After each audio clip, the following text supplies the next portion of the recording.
Well, we welcome you to this a live event. Of course, some of you may be watching this later and it has been recorded, but we're live at this moment and I have two very special people with me. One happens to be sitting on my right hand. And they always say that the person directly to your right hand is your favorite person, because John sat beside Jesus on his right hand. This is none other than Pam Stone. If you've never met her, Pam is my wife. Now, how many years have we been married? 38. You know, I got that wrong last time. It was you 1982. Right. So 39 April 2nd. I got it right this time. So I was bragging on our 40th anniversary coming up, and it wasn't coming up, so I messed it up. So it's been a long marriage, and we've been together for 40 years. Glory to God. We can talk like the old people now, you know, and people can you can go to a place to eat and talk about how long you've been married, and they'll say, oh, that's a miracle. That's amazing. But I have enjoyed our time together, and Pam is only going to be with me the first hour because she has to go home to Amanda and all of her, I call it the posse, you know, it's all these kids she grew up with, and they're making cookies and decorating cookies and just doing all kinds of things today. Our daughter's in from school at the ramp. Now, so I'll ask Pam a few questions here in a moment so we can get those questions in. With me also is our special guest. I never shared with you who he was, but I want him to take a moment, introduce himself to you. I can introduce him as well. But tell who he is and where he pastors, and a little bit about our friendship that goes back for quite some time. Shane Warren. Well, it's so good to be with you. We've been friends for a long, long time. Actually, my first time I've ever meeting you was in 1988, and you were doing a revival at a church here in town. I was at Lee University, or Lee College back then. Was it Harvest? It was a Harvest, yeah. And man, the Spirit of God broke out. In fact, revival broke out. And if I remember right, we had one revival during the Gulf War, and you were preaching, and you were talking about it, and it literally happened while we were preaching. Yeah. And I just remember literally hundreds and hundreds of people getting saved. Do you remember also in that revival that the crowds got so large, and it was in the winter, that 50 to 100 people were sitting outside in the cold? Yeah, and me and some other guys, along with the pastor, knocked out the back walls of the foyer, if you remember that, yeah. And enlarged that. And then we finally, that filled up in less than a night, and people were outside. And so those were great days. Yeah. But that's the first time I think we had met. And you pastered in Monroe, Louisiana. Pastored in West Monroe, Louisiana, home of Duck Dynasty there. And then recently, just in the last little bit, year, we have moved back to Cookeville, Tennessee in the last 6 months, planted a church there. Cookeville, Tennessee, which was our home. I'm from Murfreesboro. My wife's from Cookeville, so that's our home. And there's nothing like being in the mountains. Now, I love the swamp country, and I love the swamp people down there, but there's nothing like the mountains of Tennessee. I like the food down there. Oh, the food's great. That's what I love. you You like know, there's that. sweet people down there. They really are. Yeah. Well, it's good to have you here, and I want us to go ahead and get started. Pam, what's on your mind lately? I mean, in general. What's on my With mind everything lately? that's been going on, you know, everything going on with the election and the nation and the controversies. I mean, what would you advise people, just from your perspective of what you've seen and the word you've heard and all the things that's going on? If someone were to say, Pam, are you worried? Are you concerned? What do you feel is going to happen? You know, I'm not worried and I'm not concerned. I don't really think about what's going to happen with the election. I mean, I think about it, but I don't worry about it, and I don't get up thinking what's going to happen to the election, or am I going to catch COVID today? Or, and I think my thing is I just keep my mind on God and just know that no matter what happens with this virus or this election, God is still going to be in control, at least of my life. Well, it's kind of disturbing sometimes to see people act as though the Lord was caught by surprise by all this. Right. And if nothing else comes out of everything we see, we are seeing the corruption that's been there, that has been hidden, that's really being exposed. Now, whether people want to believe it or not, because people are saying, well, there's no evidence. There is evidence, but it's going to court. You don't show your hand at court. That's right. And all these media people are wanting the breaking story. They're wanting their ratings to go up because some of them, one network we know, their ratings are in the toilet right now. Right. The conservative network that's no longer conservative, they've lost 5 million people that have removed their apps from their phone. And so everybody's wanting a breaking story, and we're in media, and we understand how the Nielsen ratings work. We understand how when people watch a breaking story and the ratings go up, that you can charge more for your commercials. Therefore, you get more money from charging for commercials. All of that's tied into networks and things of this nature. But I would say that I think that just from what I'm hearing, we do have some people kind of, when I say on the inside, I don't want them to think they're like the people you see being interviewed, but we do have some people that's pretty connected. Right. That the information that is going to come forth in about 2 weeks maybe is going to blow people's mind. Now, there will be a whole news media that will not believe it. They will say it's a fake story, it's fake news. And the reason that they will do that is there are people's names in government and governors and people in states who took kickbacks from having these voting machines, and that's going to come out. And then there'll be some people that will be named in this. There will be, here's the part, Shane, that puzzles me, and I want you to share, he's going to tell a dream that he had later on, but I want you to share about how technology, the company you went to, and the technology side of this. But what really amazes me is how people think that you can shut everything down, change a computer system in the middle of the night, and it not have a footprint to it. And how you can erase votes, and then how you have 100,000 more people voting than actually live in the entire county. Right. So these votes have come from the outside. How they think that you can mass produce votes or do something of this nature and it not be caught with the electronic footprint. Right. And tell me a little bit about the electronic footprint, because people have said to me, well, the vaccine that is out there, you know, it has a tracking device. Here's your tracking device. Am I right? Absolutely. This is so tracked that people, tell me a little bit about the company. You wouldn't have to name it if you don't want to, but if you want to, that's fine. But the man who owns it happens to be a Christian man, Yes. and which I thought was interesting. Yeah. Well, you know, we own a television station in Louisiana, and so one of the things we were trying to do is to remain competitive in the marketplace, which is extremely difficult to do for a Christian television, a locally owned Christian television. You and I both have friends, whether it's Marcus, Joni, and others, who they have to compete in that environment. Well, on a local level, you know, we covered North Louisiana, Southern Arkansas, and parts of Mississippi, and it was very difficult to remain competitive. So we were looking for a competitive edge. I was told about a Spirit-filled believer who lived, you know, in the mountain areas of the state, of the United States, and had a company that's what they did. My board and I went to visit this man. I was absolutely astounded at what I saw.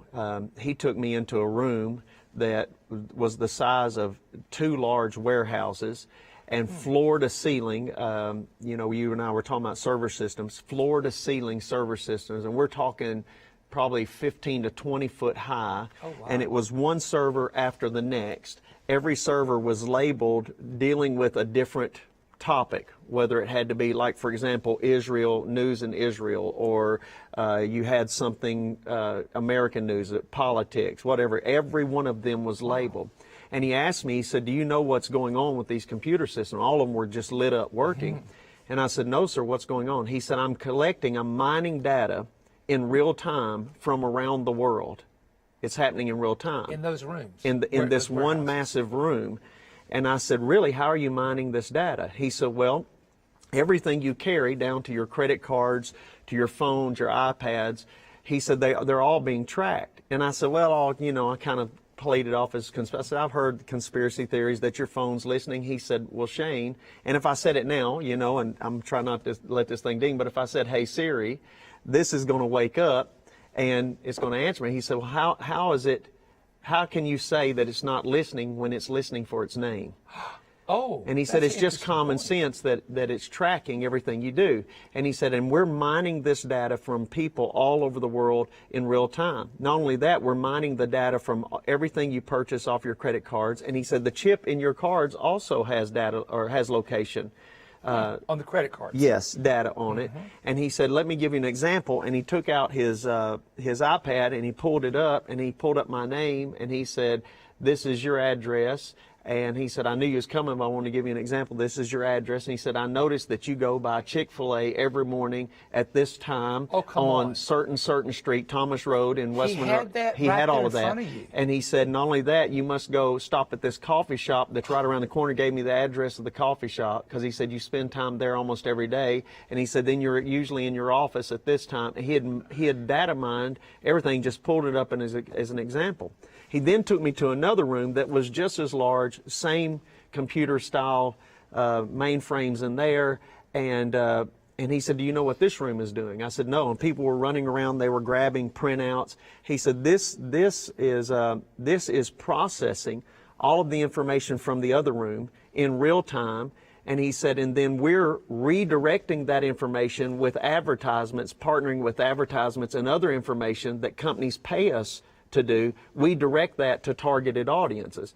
I said, what do you mean? He said, Shane, you think you buy the clothes you want to buy, you wear the, drive the car you want to drive, you live in the neighborhood you want to live in, you go to the vacation spots you want to go to. He said, really, nobody does any of that. He said, they go where I tell them to go. They go buy what I tell them to buy. They do what I tell them to do. Because he said, what I do is I know that Chick-fil-A is where you're going to go at a certain time in the morning. He said, that's the reason in your social media feeds at a certain time, I know that you're getting ready, you're watching social media feeds, I'm putting these advertisements in those feeds to drive you to that market. Chick-fil-A advertising. Yeah, I'm just throwing that out there. Yeah, but he said, as an example. As an example. And he said, I'm driving you to those markets with the data that I'm mining, and that's happening all over the world in real time. So that explains, like if I'm sitting here with my phone, just sitting here. Yes.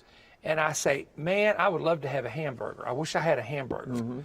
Then if I then go to social media, let's say Google, right, and I'm going to a site, all of a sudden I see a McDonald's ad or a hamburger. Is that how they're doing this? Well, exactly. At that time, I was looking at, I'd always wanted a Cadillac Escalade, and a businessman had given me a voucher to get tens of thousands of dollars off of one. So I was going to go buy one. And I had been looking at them, and he said, that's the reason you're seeing a black Escalade with this trim package on it in your feed. He brought it up and told me what I was looking at. And, oh my goodness! But yes, the answer to that is yes. Now the thing that how scary is that when you were there? And even though this is a Christian man who owns this massive corporation, a very wealthy Christian, loves the Lord, and owns the data and the center where this is happening, how did that make you feel to say, "Wow, we're really being tracked all the time"? Yeah, with everything we say. The tracking was one thing, but the programming of where to go and what to do, what to buy, was the other thing. And then the added layer to that wasn't just telling people where to go and what to do. The added layer to that was, he said, we can predict what the next major events are going to be in any city. We can predict the trends where everything's going. And he said, and then we send advertisements based on the trends that we know are coming at the certain time. So they're actually trending the population. And they're controlling the trends. They're controlling what's getting popular, what's not. So when you see social media outlets and other things, and they're censoring certain voices, what you're seeing is some company, because this isn't the only company in the world that's doing it. There's multiple companies doing this data mining. You're seeing their attempt to control what these other companies are doing, and really you've got cyber warfare taking place all around the world. It's very interesting. So but it was like seeing the beast machine, you talk about in Revelation. You see the beast machine and how you could control the population. This explains, though, how I will go to let's say a news site, and I won't name the news site, but I'll go to a news site. I don't go there anymore because they sold it to a complete left organization, right? And it's so left now you can't even get decent news out of it. But I would go, and one of the first things I do is I look up the price of metals every morning. I just say, what's the price of silver or gold or copper that day? It's just one of the things I like to do. And I've noticed that the moment I go to that site without ever going to look up the information, here's all your gold advertisements, coin advertisements, silver dollar advertisements, Morgan advertisements. It's all over the page. Right. And I know what this is funny. I know what my wife has looked at if she's going to buy me a Christmas gift, I already know what she's looked at. Now, she doesn't know this. I'm about to expose something right No, here. I do know it because I see it. It's so myself. funny because I will go to the news sites, Yeah. and it will say sports cards, Yeah. and I will say, well, look at there. It's kind of bad because then you already know where she's been. You know, oh, she got me this jersey. How nice! And it's there, but they say they're doing this for the convenience of society and making it easier on people, but it's a real level of mind control, and like you said, programming. Now, one of the things he said is, and he said that Perry Stone could do this. That like Perry Stone could go to this company and say, okay, I have this. I have a new book, Final Ciphers, right. and we don't spend the money outside of advertising this. We don't have it in a bookstore. It's not on Amazon. It's just available at Voice Evangelist Perry Right. Stone Ministries. But if I want to take this book and say to him, I don't know what the cost would be, I want you to do advertisements for me for 1 week.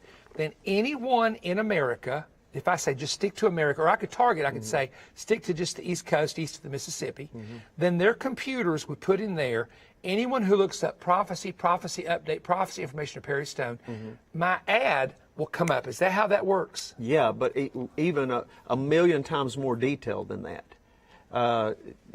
It's not just looking up stuff, it's where you've been. If you've ever purchased anything in the past along those lines. So it's not just you've Googled it recently. You can target people that their interest is in a certain area based off where they've been, not just off what they've Googled. And so it's really amazing, and it's kind of scary when you get to think of it, especially when we start thinking about the days in which we're living right now. We look at the election process, and it looks like, again, we got to wait till the evidence come out, but it looks like the obvious fraud that has taken place. And one of the things that really concerns me about that is it shouldn't matter if there was only 100 votes that were fraudulent. We should be very upset about that, because now we're not talking about politics. We're talking about the very foundations, the very bedrock that our republic is built on. The will of the American people. Exactly. The will of the people. And so that's a very dangerous thing. But again, back to this company, what was a most amazing thing is that they could predict. So he could predict within, I think if I remember right, it was in like a 95, 96 percentile of what I was going to do on any given day at a certain time. He's 95, 96% accurate. Wow. So if he knows by using data, and here's the thing, there's not a person sitting around looking at that. He has algorithms built into these machines that watch that, predict that, and immediately spit out the information. So which leads me to this. Have you talked to him at all about the election? I mean, have you been able to say, in your opinion, how could an election be stolen? Now, here's the point. If those types of machines are that powerful to predict your pattern, Right. and a voting machine is actually a computer, and I don't know if people realize that it's a computer screen with the computer. When a 15-year-old can hack into the Pentagon or the Department of Justice, and they do it, Right. and instead of arresting these kids, they hire them actually in arsenals, and they hire them in the military and escort them in and out, and say, okay, you can either go to prison for a long time because this is a treasonous act, or you can work for us. And I know this for a fact, that some of these very young kids, they're geniuses, they're Einsteins in computers.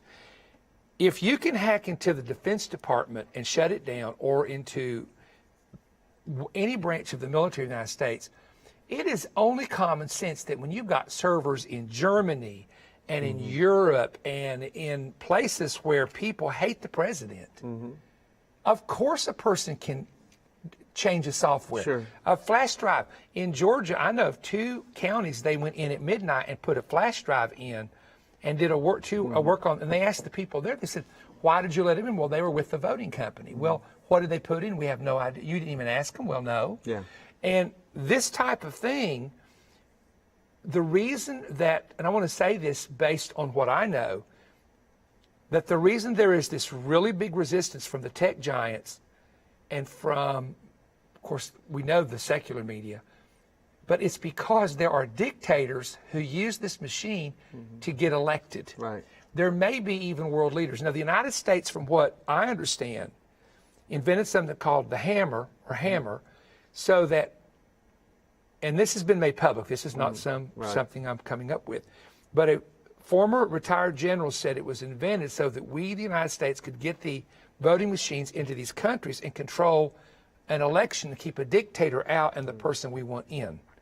And that's a little bit on like something you'd read in a spy book or a spy movie. Don't you think that to me, Yeah. it's illiterate and it's completely illogical for us to say that that didn't happen when just 4 years ago we accused President Trump and his team of allowing the Russians to hack in and steal the election. So why could it happen 4 years ago, but it can't happen now? So again, that's illogical for me for us Totally to run down illogical. that path. Yeah. Now, going back to something that I would like for you to share with us, one of the reasons that there's different reasons that all of us do the things that we do. There's different reasons I do what I do, or I write what I write, or I build a building that I build. There's different reasons we all do what we do. One of the things, though, that happened to you was a very strange experience in a dream. And when a man that we both know that we're friends with named Sid Roth heard about it, he had you come on the program. And I do believe, if I'm not mistaken, when I had you come on TBN, we had a guest coming on that couldn't make it, and I called you to drive over to the Atlanta. Was it Atlanta, right? I think. Yeah. TBN. I never will forget that morning. Yeah. It wasn't a dream. I thought it was a dream when I was in it, but it was actually an open vision. I was sitting on my couch, and I had a big screen television in front of me, and I was watching the news. And all of a sudden, the news broadcast changed. And I had this very disturbing vision. I can't tell you how long it lasted. I can just tell you that it was like I went into almost like a trance. And I know that sounds bad to some Christian folks, but it does have some biblical value. And then when it was over, I hit my body like I was out of my body. It was like I came to myself. It was a terrifying thing. When the Bible talks about the terror of the Lord, that's the only way I know how to describe how I felt as I was watching this. As soon as I came back into my body, or came to my consciousness, the Lord spoke to me and said, I'm going to open a door for you. And he said, I want you to go warn the nation. And I said, Lord, and at this time, our church was doing well in Western Road, but it wasn't huge by any stretch of the imagination. I said, Lord, nobody knows who I am. I'm in Louisiana. Nobody knows who I am or where I'm at. And the Lord said, I'm going to open a door for you, and you're to warn the nation. So I was troubled all morning. I get in my car, and I'm on my way to work, and all of a sudden the phone rings, and I look down, and it was you. And I'm like, I wonder why Brother Perry's calling me. So I reach up and say, hey, man, how are you doing? You go, listen, and you just kind of cut to the chase. I tell, you can always tell when the prophetic side's on Perry Stone, because he just cuts through all the chase. Yeah. He said, listen, he said there was a lady, a very prominent lady, he called her name. He said she was supposed to be on television with me.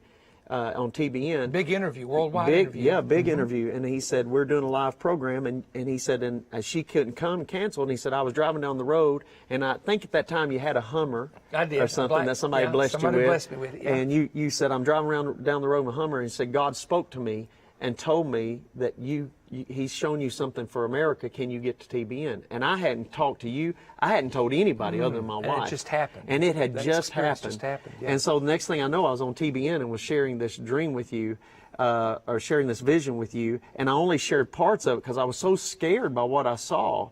And then little did I know, Sid Roth was upstairs filming in another part of the building.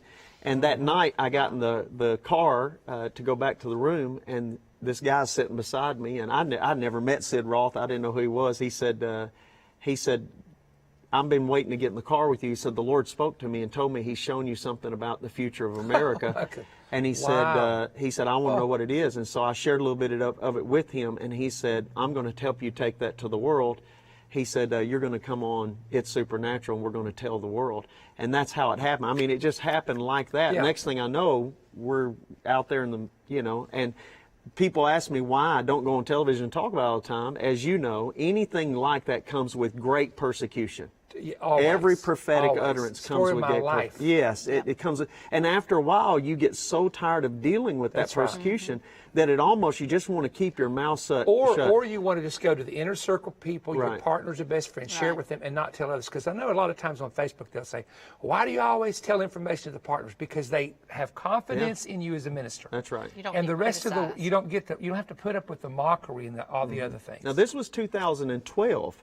Right. when this happened. So this is, Can you share it though? yeah, absolutely. Have you ever shared all of it or just the general? I've shared the generalities of it. I've shared some of it at speaking engagements, kind Yeah. of like you've done, but I'll share it all with you because Well, it's if very you feel relevant led, and only pertinent. if you feel that. I think we're in the time where we're going to see this. This is again an experience that he had, and this is one of the. There's another reason he's very he has a relative very connected to hospitals and vaccines, and we're going to get into that. I know that some of you said talk about COVID vaccination.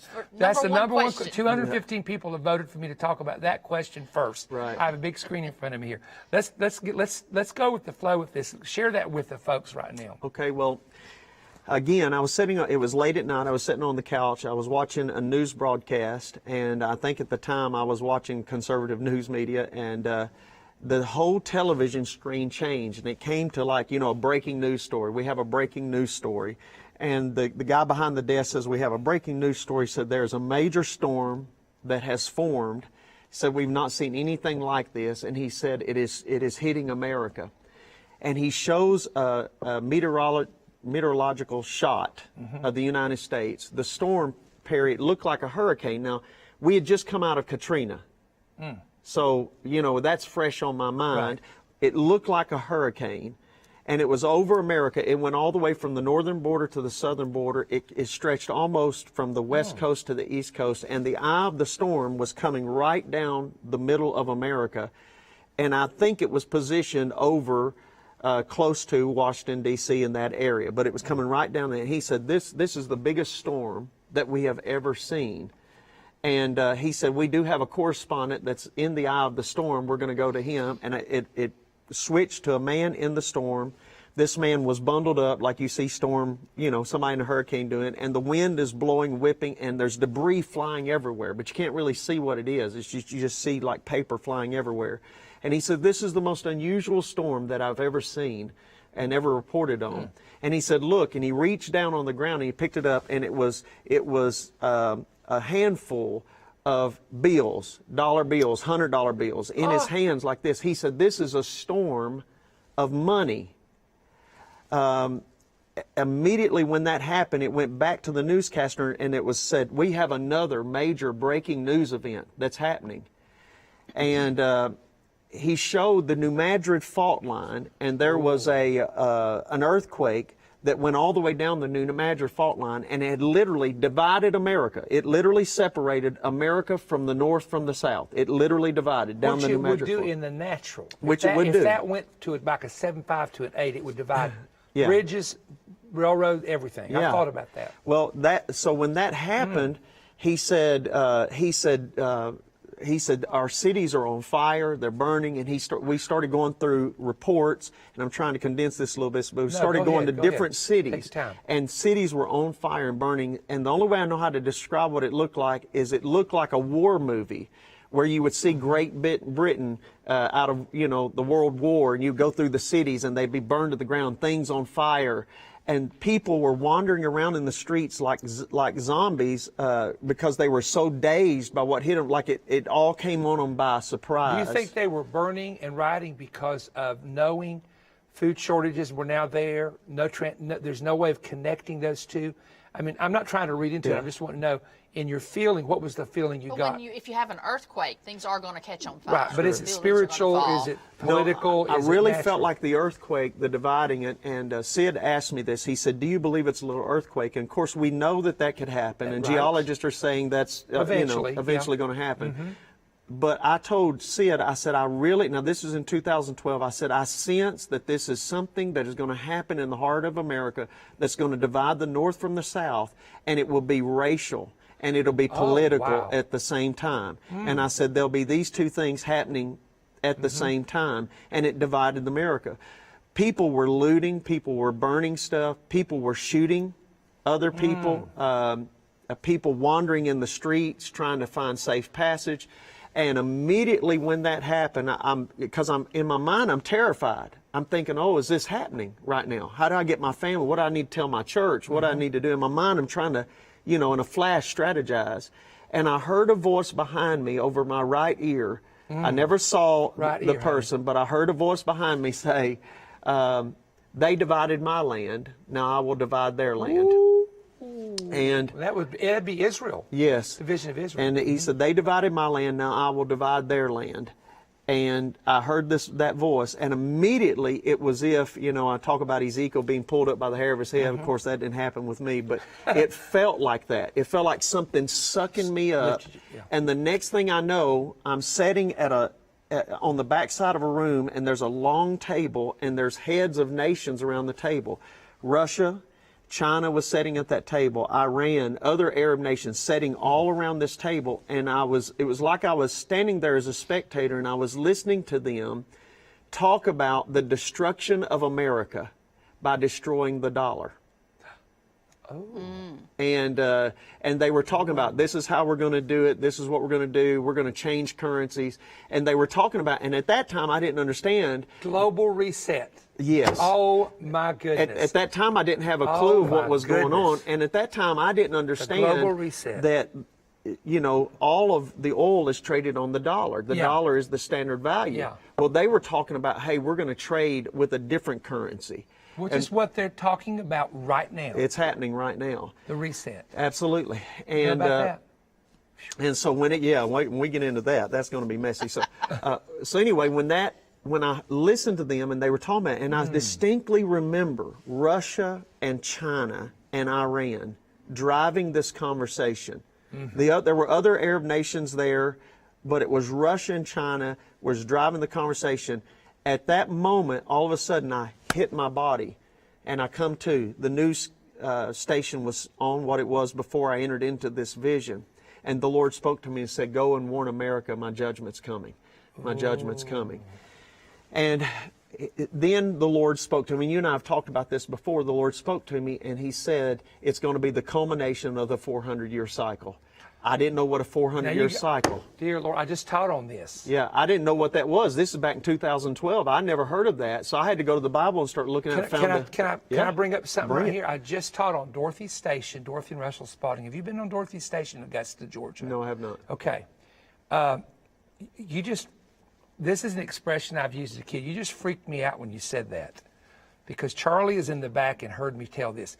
I preached years ago on Manifest, the 1607 to 2007, 2008, 400-year cycle of Jamestown, the Jamestown colony, and how that 400 years would indicate blindness coming to America or the fullness of the Gentiles. Not that it happens that year. I made it very clear.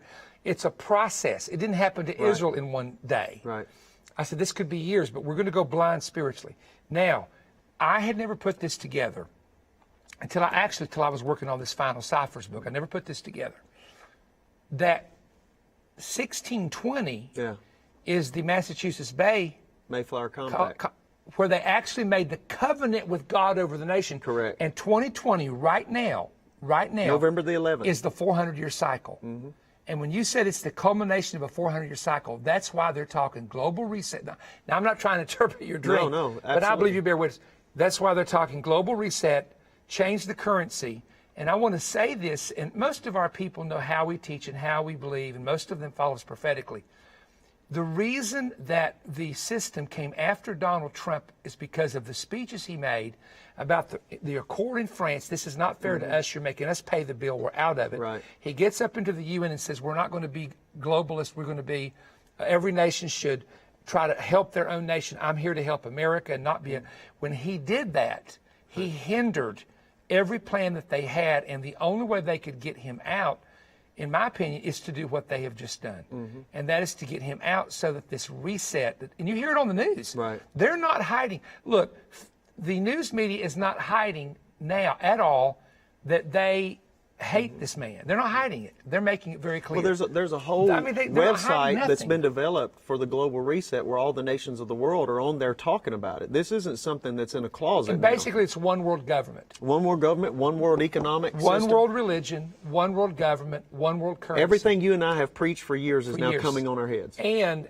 in prophecy, so that you all understand where the prophecy comes from, if you will go into the book of Revelation, in fact, there's a book, and I'm not here to push books. You all know me. I don't get into this pushing books because you have my website. You can go anytime. But I wrote a book called The Eighth Kingdom. The Eighth Kingdom. And it talked about the Eighth Kingdom of Mahdi of Islam and the Antichrist connection. But it talks about the seventh empire in the Bible that continues for a short space. Right. And it says that there's been 6 empires. There's a 7th that is not, but's coming.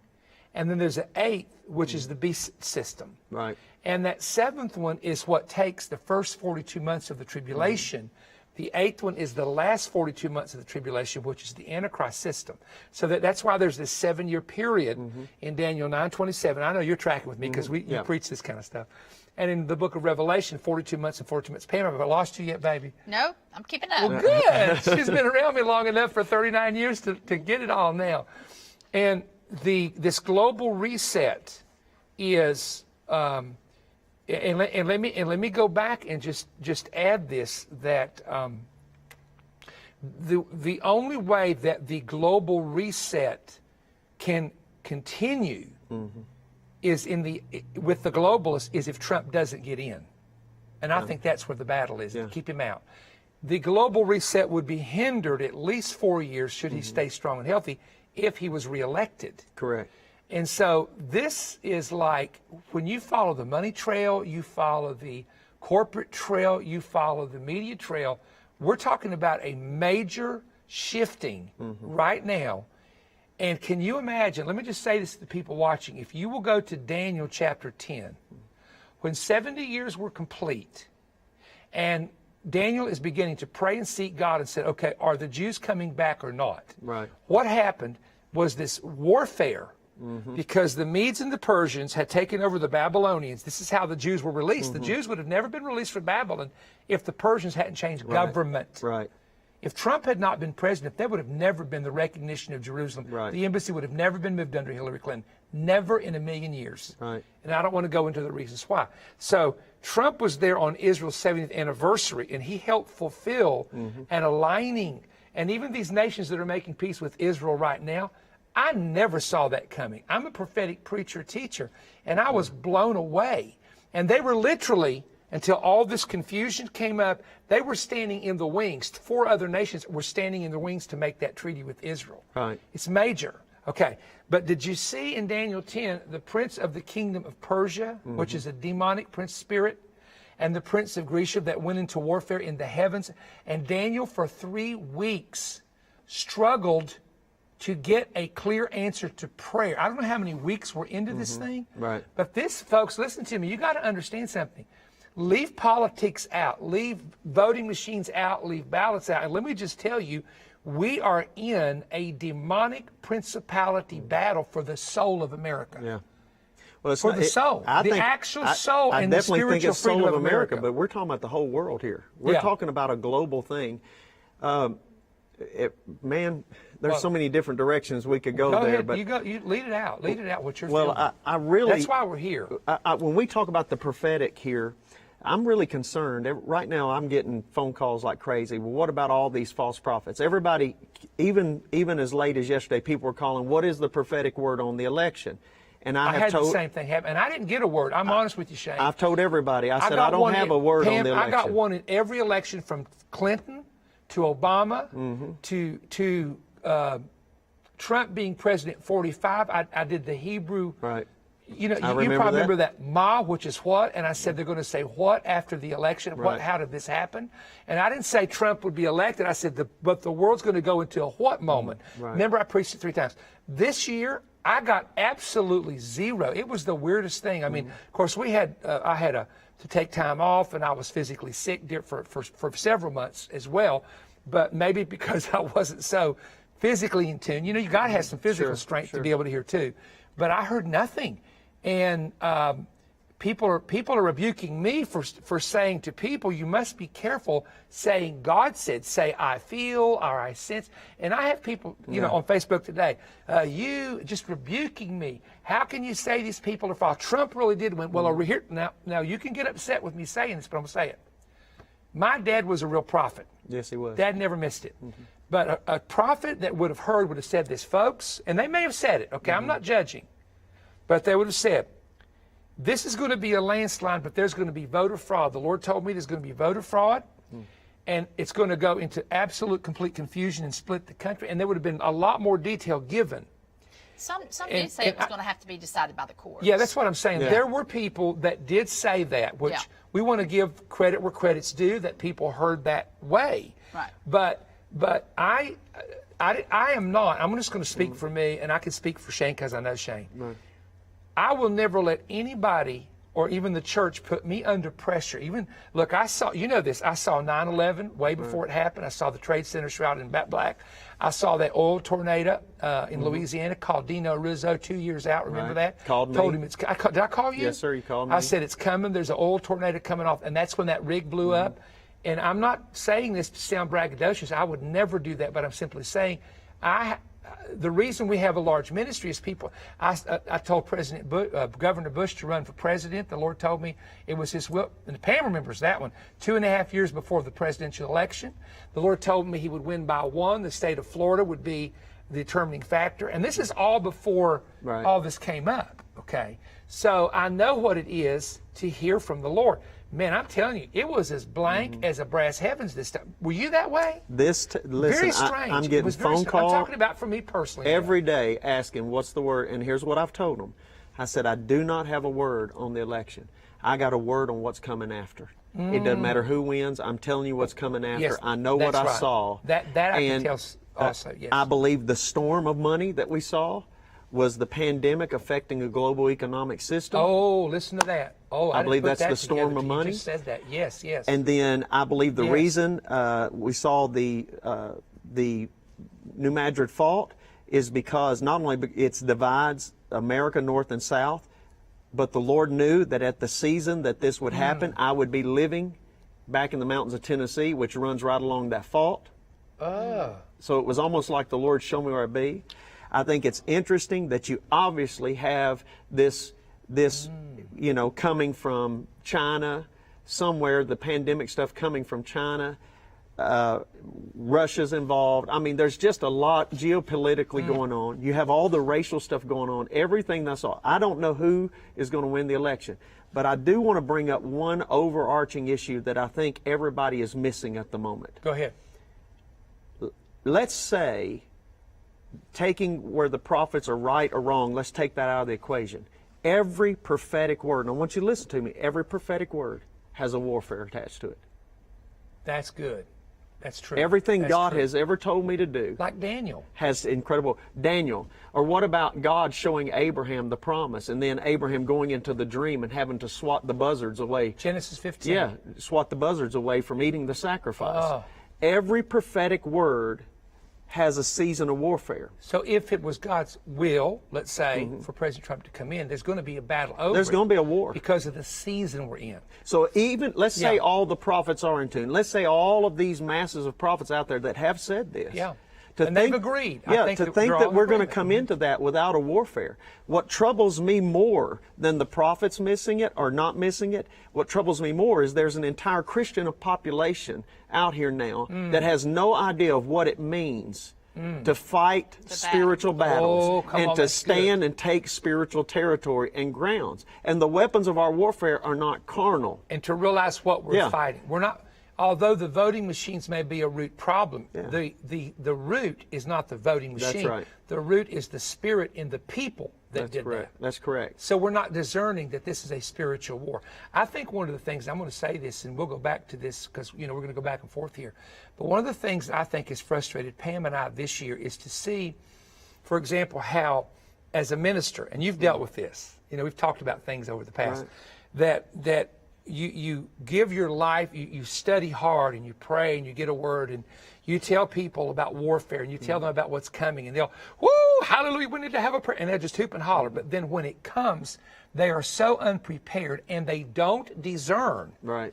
that the attacks causing confusion are not from God, they're of the devil. That's right. So because people are involved, they pit people against people, personality against palate. I am of this person. Well, I'm for this one. Well, I'm for that one. And they're so, pardon me, sheep dumb Yeah. that they don't discern that any kind of absolute confusion that divides is always going to be from the enemy. Correct. That bothers me. It's the That really essence bothers me. of the Jezebel spirit, which is what we're dealing with. Now, this is not throwing shade on anybody, female, male, whether in office. Because it's a spirit. It's not a female or male spirit. It's But a spirit. whether it's social media outlets, television outlets, look at how they are silencing. Everything right now is about silencing the voice of the prophets. I've said the same thing. Well, if Absolutely. you can't believe his prophets, you can't prosper. So everything's about silencing. But what we have working now is we have the spirit of Jezebel, but Revelation talks about the children of Jezebel. Athaliah was a child of Jezebel. Yeah. Athaliah wasn't about silencing the voice of the prophet. She was about taking the throne. So if you'll look at the patterns, the prophetic pattern, you and I both have preached prophetic patterns on, over different seasons. Yeah. But you have Jezebel didn't pursue Elijah to kill him after he took off running. She knew she didn't have to kill him. All she had to do was shut him up. Ooh. So the Good warfare that you've been under in the season with your physical attack, the warfare that I'm under, the warfare that these other, and even this season that we're in, this is about shutting the mouth of the prophets. And all of social media, the censorship, that's what it's about right now. I've got friends in California literally having to sell their churches because they cannot afford to pay their bills where wow. the leadership of California has shut them down. Same thing. I got a call from Tampa, Florida, that 5 churches down there are completely shutting and going to sell because the people are so afraid of the virus that they're not coming back in the church. The mortgages are coming due, the payments are coming due, and their giving has dropped. There's a major leadership publication that has stated that they believe that 40 to 45% of American Christians will not return back to church attendance. So they've gotten out of the habit. well, what's happened now Just is totally gotten the away from warfare has come along, and there's been a winnowing. We talk about harvest, and we always talk about harvest from the aspect of great ingatherings. But part of the harvest is separating the wheat from the chaff. And what we do is we have all of these, we have mega churches going on, but we have the separation taking place of the wheat and the chaff right now. And, this is the time where we're finding out who's the men and who's the boys, so to speak. But I'm more disturbed by that than I am who's going to be in the White House, right? I'm disturbed by that. Because no matter who gets in at this point, because let's deal with the elephant that's on the internet. Right. Let's deal with the elephant in the room.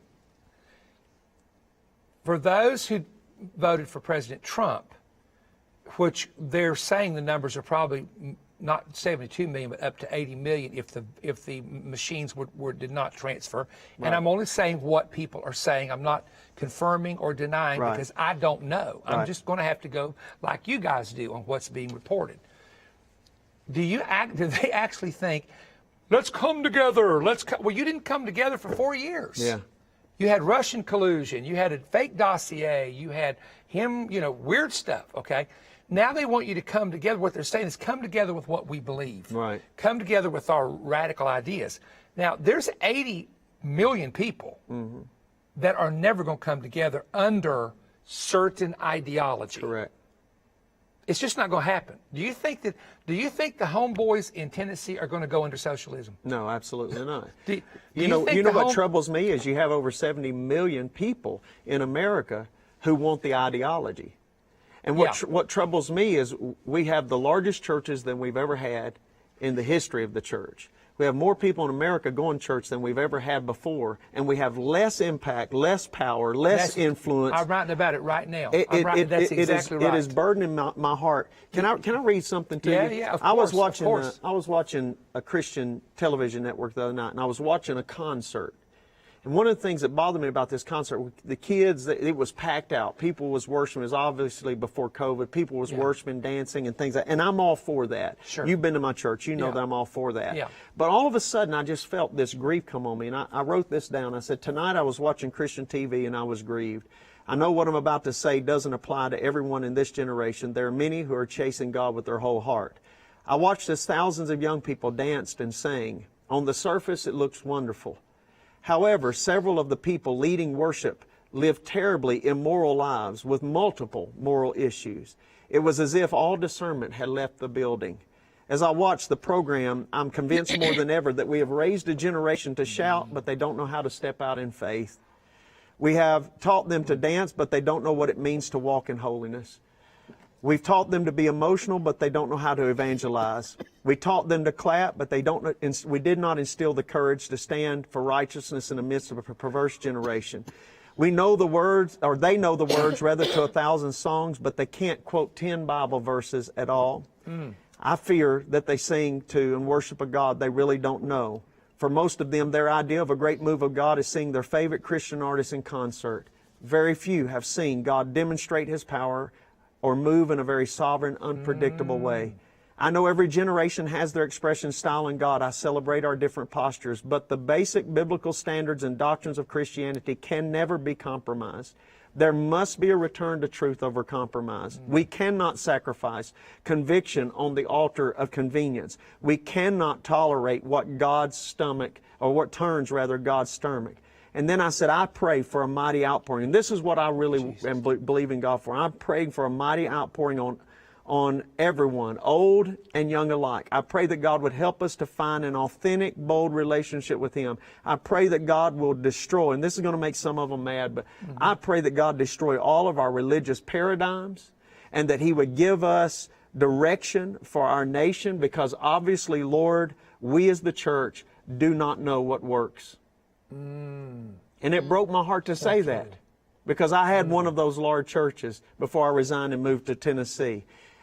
No matter how painful it might be, I'm believing God to iron out every wrinkle, to wash out every spot, because the Scripture says that He will present her to Himself, not having spot, wrinkle, or blemish. But do you know what an iron does? An iron uses heat and applies pressure. And right now, what we're under the iron. A lot of it. We're under the washing. God is cleaning house. So right now, it looks bad, but something I believe holy is going to come out of this, where we might see a revival like we've never seen. There's a scripture that says judgment, and that, there's 5 different words for judgment. I bring this out in my writing here.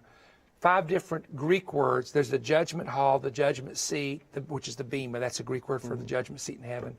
The great white throne judgment, etc. But one of the words for judgment is where in Greek you get the word crisis from. Right. And the original word for the crisis was a patient is sick.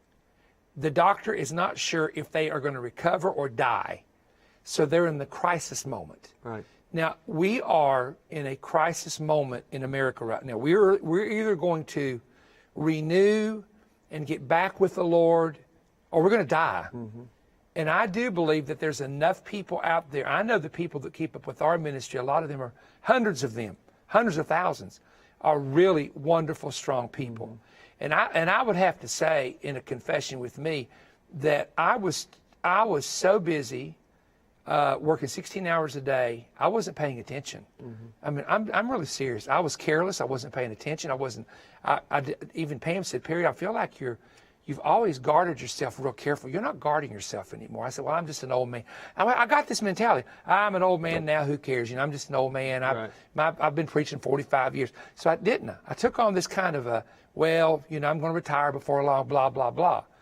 And what the Lord does, and everybody needs to understand this, that to get more fruit out of any person individually or a church or ministry, what does He do? Prunes it. He cuts it. And it's horrible. It is. Because you know what you have to cut? You don't just cut dead branches. You have to cut living branches.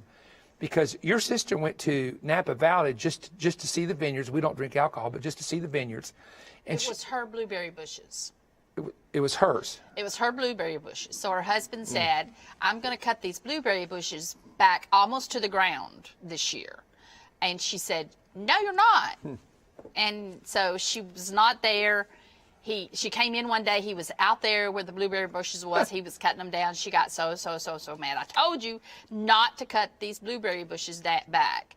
But the next year, the next season, they were bigger, more blueberries than she had ever had. They had also, may not remember this, she'd also gone to a place where they had little red threads around in the vineyard. And she said, what are these for? And she was on a tour. And the guy said, well, I'm glad you asked, because you need to know, these are vines that this year did not produce fruit well.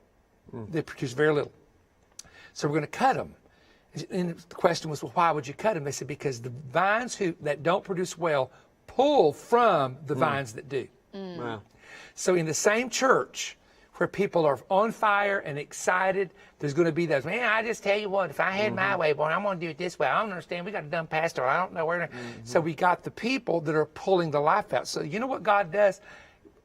That's why you have church splits. That's right. And sometimes we think, we've all been there. Yeah. My dad was a pastor. I mean, I'm 4 generations of ministers. But sometimes it looks bad. But it had to happen. It doesn't mean that they're necessarily bad, evil people. Right. It's just that they were pulling out from the vision. The vision was not going to be where it was supposed to go. It was not going to do what it was supposed to do, because people get their own agenda. Right. So, sometimes God gets those. I remember when I was a kid, what do you call them? They were Shears. shears. No, Oh my my goodness. Pruning shears. Yeah. It just cuts the fire out of these things, And so, but I want to go back to something I said a minute ago, because somebody's going to say, well, you didn't follow up. So I want to follow up. But if 80 million people voted one way and they feel like the election was stolen, this nation is split horribly for 4 years. Right. Let's flip it. If it can It's going to be split either way. you're getting ahead of it now. Don't get ahead of it. Yeah. If it goes the other way, That's right. and he overturns it, goes to the court, and they prove, absolutely, here's the paper, here's the time frame, here's the evidence, then he will be illegal. So both of these men, according to 70 to 80 million people, are illegal, Right. depending on what side you're on. Now, we're in the biggest division. Now, I'm going to say something to the American people right now. This may be prophetic. It may not be, but it may be. When something like this happens, the only thing that straightens it up is a national disaster. An earthquake in California, a new Madrid fall. I'm telling you, the only thing that has ever brought this country together is huge suffering in a natural disaster. Well, 9/11 is the example. We were all divided. Bush and Gore, Bush stole the election according to those who voted for Gore. Then what happened? 9/11 happened, and Bush's ratings that were 42% went to 92% the day he made the speech on the rubble. Right. And so you don't want to think about it being that way. You don't want to think about it happening like that, but it will now. In a moment, now stay with us. We're not going anywhere. Pam's going to have to get up in a minute and leave, but we're not going to go anywhere. We're not going to take a break. Normally we take a little bit of a break, but I feel like we're in such a flow. I don't want to do that. I want to talk to you about a couple of things. This is the advertisement, the 3-minute advertisement to help pay the bills, I guess. So this is our new offer, and this book was written when I was on sabbatical, and it has exactly, oh my goodness, how many chapters does it have? 20 chapters. I do a cipher on the mark of the beast, the image of the beast, cosmic signs, the temple ciphers that conceal the story of the rapture, America's founders and the Roman Empire. Our founders were very much into the Greek and Latin language and in Roman history. That's why they did things the way they did. They had 3 different forms of government, etc. Ciphers from the Roman Empire. I have one called the Pompeii cipher. Pompeii was that city we visited in Italy that was destroyed by Mount Vesuvius. But it begins with the 2 shakings in America. And in fact, on the internet this morning, I said, look at chapter 1. It's actually chapter 2, the prophetic cipher of 2 cities. I was on the West Coast when I got this revelation. And it was like early in the morning because my time was all messed up. And I spent 3 hours to 4 hours just typing as fast as I could a revelation. And then preparing and surviving during hard times. A lot of people, when I grew up, were very critical of people that had extra food or batteries or candles or things of this nature. So what we did here, I went into, if people ask me, Perry, what do you do? Okay, this is the secret right here. All my secrets are told on this. So how do you prepare for hard time? Is it people have told me, well, I think it's a lack of faith to be prepared, for a disaster. Really? Well, God's going to take care of us. Well, you don't want me to go through the history I talk about on What here. if Joseph would have said that? Oh, she's revelating. Yeah. Come here. Let me really. No, if Joseph would have said that, everybody would have died of famine. Yeah. That's right. Now, Pam, tell me about this because you've got to be the one to talk about this. What do you want me to say? I want you to say what you want people to We're do. going to Canada. And New York, New England. New England, and Canada. But it will be in September, not Yes, anytime soon. September. So all this mess should be over COVID by is then. going to be gone. Dead. In Gone. the name of Jesus. Yes. And it's a cruise. It is And a it's cruise. it's a great ship. It goes out of New York. You know, I have never been to New York. She's always wanted to go. I've always wanted to go. Girl, I got to take you shopping in New York. Yeah, That's so what you she need to go. says We to need me. somebody that knows. Pam. We Now, need he has a somebody wife. that knows He New has a York. wife named Pam. Pam, has Pam been to New York? Oh, yeah. Oh, you have wrecked my day. Now So she's y'all going just have to go on the cruise, and she's- that way we can go to New York first. She said she's going to go to New York, and by then again. Just don't let you this can't- Pam follow that Pam into Chinatown. Really? Yeah. In the Is it bad? Yeah. The deals? No, The no. bargains? Oh, I mean, yeah. the bargains. The shopping. You're going to have a truck bring all the stuff back. That's the problem. See, Well, you have to do it coming you have back. to go on the cruise. No, you so have to. You need to do it maybe coming we back. should. Maybe we should stay Okay, after. we'll instead of go. early. Okay, I'll tell you what I'll do. I'll do this because it's your birthday. It's my birthday. We'll go with a normal group, and then we'll stay over 3 days. Okay. But you're going to have to get me someone that knows New York and knows how to do it and knows the hotels, because I don't go up there. He's willing to be the tour guide. No, you did. You did. He's willing to be the He tour didn't guide. say he would be the tour guide. I'll You're go putting hang him out. on I'll the go hang spot. out with Perry and let Pam take you on a That's shopping right. We'll tour. go. No, this is the whole thing. You have to pay for the tour guide to go. The tour guide don't pay his own way. You have to pay the tour guide. She's setting y'all up. Let me big just time. give you some wisdom. Have you some cash ready? Yeah. Because where you're going to buy stuff, they're probably not going to take a credit card. Oh, That's interesting. Finally, a place that takes cash. Nobody takes cash anymore. so we're trying to, beat your 600 to Alaska. So Well, don't I know a forget lot of that. people right now with COVID and everything. It's going to probably be March or April. They are going to be ready to get on a They're cruise going to be ship. ready, yeah, and they're Go fun. I will have anywhere. to tell you that she's the queen cruiser, and I never really wanted to go, and I went with Pam many years ago, and we absolutely love it. It is a lot of fun, and I want to tell you this for the people who know me, and that is that I am so, and you have to admit this, relaxed from what I used to be. Am I telling the truth? Yeah, I'm you talking are. about really, like she says, let's go eat somewhere. And it's not like, oh, do I have to? It's like, where do you want to go? And it's like, I say, honey, I'm doing what you want to do. She'll say, what do you want? I say, I'm doing what you want to do. Have I ever been that way before, to your knowledge? Not Not much, quite like not that. much. I always want to do what I want to do. So it will be fun, and I'm going to actually get to meet people and sit down and drink coffee with people, because I was always in my room writing a book on a cruise. I was always out of touch. And so I have really readjusted, seriously, from what I was. And the doctor told me either do it or die. There's something about a doctor telling you you'll be dead in 2 years. It'll change the way you're doing things. So anyway, perrystone.org, all you got to do, it's not on Amazon. It's not in any bookstore in the United States. It's only available through Perry Stone Ministries. And also, don't forget our Israel tour, which will be coming up 14th and 20th through the 23rd. And we're going to go in November also. We have about 150 people already down for this one. And I will tell you, everybody canceled this year. And so it's going to be hard to get rooms. I mean, I'm telling the truth. It is going to be... We're busy going for to be sure. limited to the rooms we get. So it's come on now or later. And then finally, I just want to show you this, and we're going to pick up the conversation. Baby, do you want to go on? Yeah, I'm going to let you go. Oh, that was nice. That was nice. Okay, I'll get more later. Okay. I love you. Love you. You're so sweet. And kill her mic and let them take the mic off of her, and then you can come on, slide over close over here where we can hang out.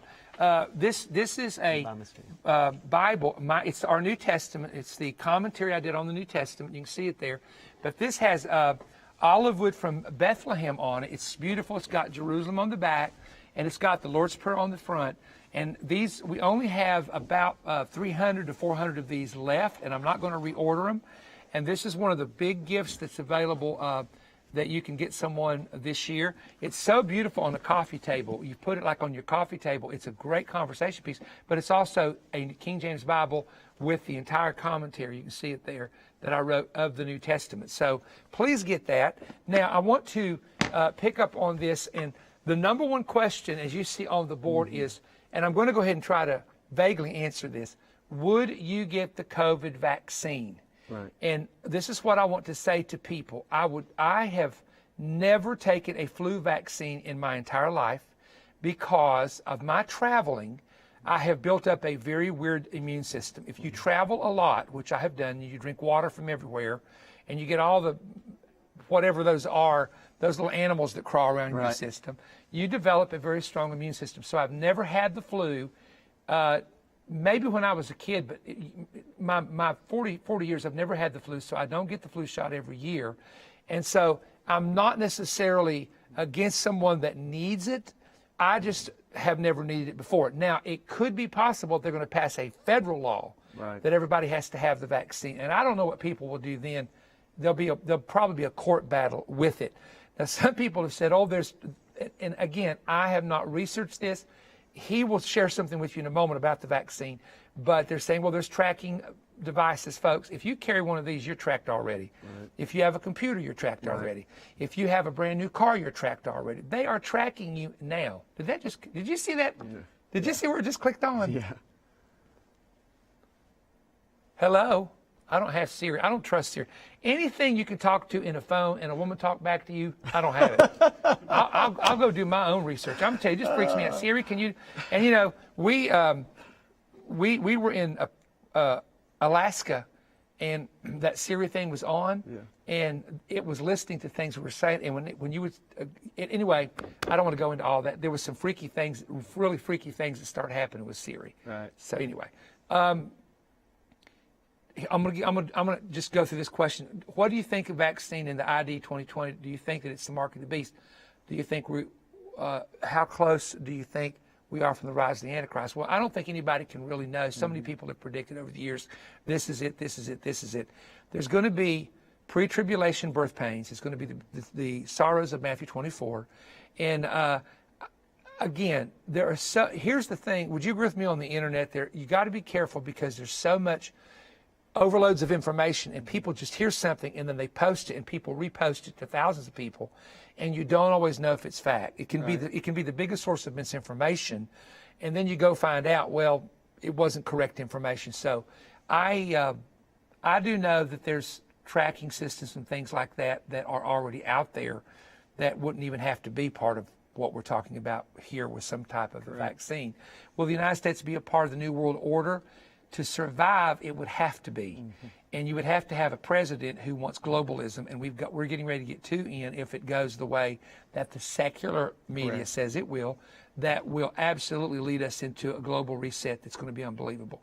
The America we know will not exist in 4 years if they have their way. I agree with that. And I'm talking about the system of people who are planned to be in. You potentially right now could be looking at the last conservative president America's ever seen. Especially if you don't get your voting machine straightened up and the way you vote straightened up. It'll never happen again. Real quick, and then I'm going to go to this, let him talk to you about something in the medical field.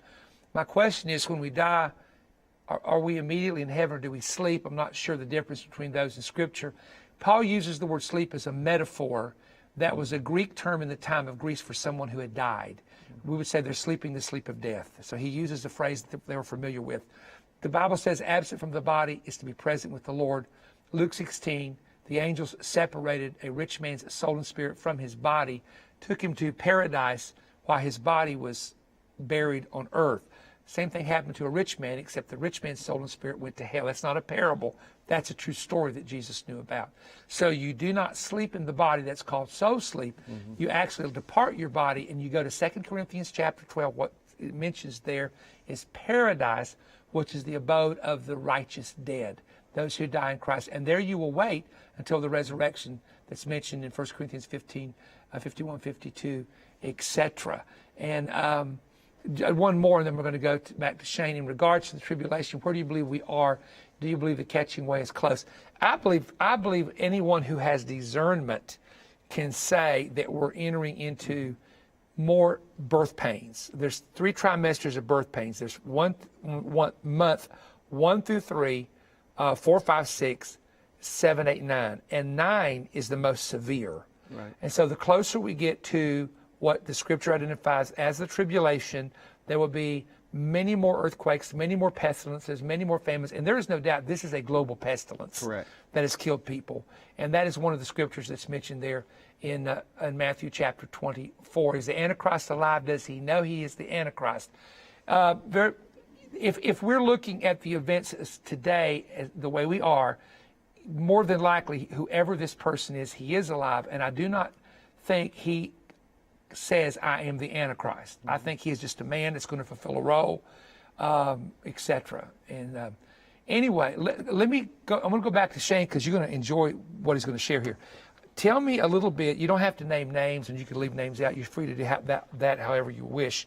You have someone very close to that is very, very high in hospitals in the medical field, right? Yeah, I have family that works in the medical field on several different levels, from nursing to executive levels. But you have someone that's a very high executive. I do have a family member that's a high executive for a medical conglomeration. Okay, and knows a lot. Well, he talks to doctors every day, and the doctors. High-level doctors too in hospitals. Yeah, these are surgeons and physicians all over the country, Yeah. or specifically a certain part of the country. Okay. And now, it was really odd, and yet it wasn't odd, that President Trump kept telling people, we're developing a vaccine, we're on speed, and you'd flip Correct. over to the other news networks. It's going to be 18 months. It could be 2 years. And then they would always remind you, you better go vote. Right. You're not going to be able to vote. Go Right. get a piece of paper and have them send you because you can't go out because this is going to be bad. All right. After they announced that Joe Biden won, Pfizer comes out and said, oh, by the way. the next day. Oh, we have a vaccine. It's been tested 92, 94%. 95% effective. 95% effective. Now, your friend or your relative who absolutely knows the system, what did he tell you about that? And this is what is so disgusting about the media. They're not reporting information. They're molding your thinking. Yeah. I have a very influential, connected person, epidemiologist in Texas, who told me whenever they made the announcement that they had a vaccine, 95% effective, he said, there's some kind of political move involved in this. And I said, what do you mean? And I thought this would be good news. He said, no. He said, in order for them to have a vaccine 95% effective, they would have had to have major trials leading up to it. And this information of how these trials were going, if it would have gotten 50 to 60% effective, immediately that information would have been given to authorities that there was a vaccine that was available. And this information evidently looks like it was kept from Trump, and even the pharmaceutical companies possibly could be in on some of the stuff that's going on politically, and that it wasn't announced until after the president-elect, made his speech. So it is believed. So then I asked my family member, both of my family members, and one of them who's an executive, the other who's in nursing. Is this true that there would have to be some? They said, yeah, it probably at least 6 months. So you're talking May or June easily. They would have known that there was an effective cure, but yet not one branch of the news media was reporting that there was trials that was very successful. What was interesting is you get to the night of the debate and you have Trump who's debating, and they ask him multiple times in the debate, do we have a vaccine? And he said, yes, there's a vaccine. And there's several companies, you remember specifically, he said there's several companies that's working on them, and many of them are doing well. And the lady said to him, like who? As if she didn't believe his company. And he said, first company he said was Pfizer, Moderna. He named 2 or 3 companies. He said, but they're doing really well. And he said, we'll have something out before the end of the year. Well, they pressed it as if, no, there's no way. They actually came on and said he lied to the American people to get votes. That it'll be the fall of the next year before we could ever have anything. I heard him say it. Well, the reason they were saying that is because if you have somebody that comes out and says we have a vaccine, then you have that trial period to discover its effectiveness. Oh. So now for them to back up, and on the day after President-elect makes his announcement, they come back and say, now we do have a vaccine, not by one company, but by 3 companies now that's over 95% effective. All of those companies So it was the whole thing was basically political as far as the vaccine's timing. But that's exactly what the president said. At the first debate, he said there's a lot of politics that is surrounding this issue. Well, there are people who did not vote for him who later said, if we would have known for certain that the vaccine was there, we would have changed our vote because we were borderline. Right. But we felt like the other party was really into helping the American people and caring for the American, going to stop this thing and that kind of thing. Well, no doubt the virus is dangerous to specific demographics of people. You and I have a friend, you know, one in West Monroe passed away. I have several friends who have passed away as a result of the virus. He was the guy driving me around. You know, most of the people I've been connected to who have been affected by the virus have had multiple the ones who passed away, without naming anyone, what were some of the physical difficulties they were dealing with that probably added to them getting it? I really, with that specific man, don't know of any major physical difficulties other than, you know, maybe blood pressure or something like that, but I don't know of any major conditions that he had. The other ones I do know major issues that they were battling. It's real interesting because, and maybe I shouldn't mention this, but I'll leave names out, but a man who is a doctor from Texas contacted me in March, and he is a doctor to one of the former presidents. Somebody might figure it out. It doesn't take a genius. And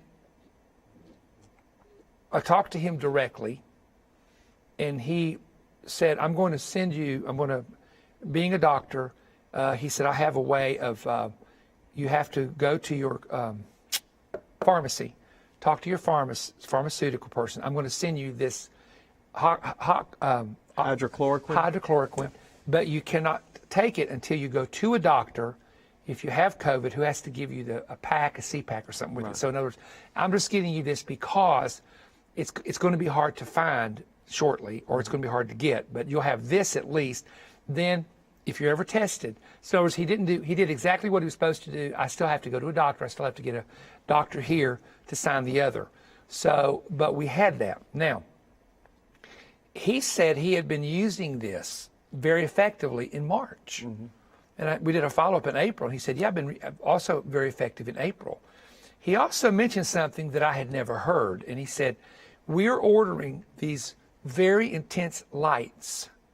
It's, it's not one of these lights. What's the light that you sit under when you're depressed and you feel better? They use them in Minnesota all the time. Yeah, somebody say? No, but it's a certain kind of light. There's a name for it. Like a UV light? Yeah, kind of like a UV light. But he says it's proven. He said, I have them in my hospital. It's a clinic. He said it is proven that going under those lights and staying under them helps, deal with this virus. Not that it's a cure, right? But it helps. Right. Apparently, and I'm not the doctor, so I'm not going to go into explanations of that. Then Israel came along and announced that they had a machine, very interesting, that they are putting on all the tour buses, at least the company we use. I'm assuming everybody's going to have to use this. That cleans the air of viruses. And it's nothing, it's just expensive. In other words, it's been out there. It's not like it's a new invention. Hospitals use them, but they put it in, and when the air circulates, which I thought, why didn't y'all have this when people from the United States would come over here with the flu? Right. You should have had this years ago. Yeah. So they're doing that, and they have a nose spray that puts some type of a gel inside the nose. So if you're breathing, it would kill that virus. It's been tested to kill viruses. Right. So there's been a lot out there which is really good. So I don't see this, because somebody asked me, do you think it's good? Now, here's the part that gets a little wiggy and a little strange. This just happened in Australia this past week. They started having several people in Australia come down with what appeared to be COVID, but it was a whole different strand. Have you heard about this? Yes, I have. And I did ask my medical friends about that. Is that true? There's some debate right now, I say some research going on, to whether or not there is another strand of COVID. They call it COVID-21, don't that they? It has mutated. That's what I heard. And that is potentially much more dangerous than COVID-19. Now, that's coming from a medical... Australia says they have found like 9 people that have a different strand. Correct. Can I ask you something? I'm not... Of course, someone out there watching me, I probably have a surgeon doctor and the head doctor of Mayo watching right now with my luck, Yeah. But What causes them to mutate? Have you ever studied that? Do you ever? I have no idea. On the medical end, I don't know anything about that. I wondered that if you knew anything about how that happens. No, I can just tell you that COVID's had multiple mutations, and that's been the difficulty of fighting it. And trying to get ahead on it. And then, we do know people who have COVID have built up an antibody, but they're wondering if that antibody decimates or disintegrates or whatever, declines after 3 months, and you can recatch it again. Yeah. So, but can I talk about the vaccine just a little bit? Definitely. Yeah, because there's so many questions right here on vaccine. There's a couple of things. Number one, I'm not a medical doctor. If there was a good vaccine and I knew it worked and it was healthy, I would have no problem with the vaccine. I'm not concerned about that on that end of it. I mean, I've got the polio mark to show my polio vaccine. Yeah, right.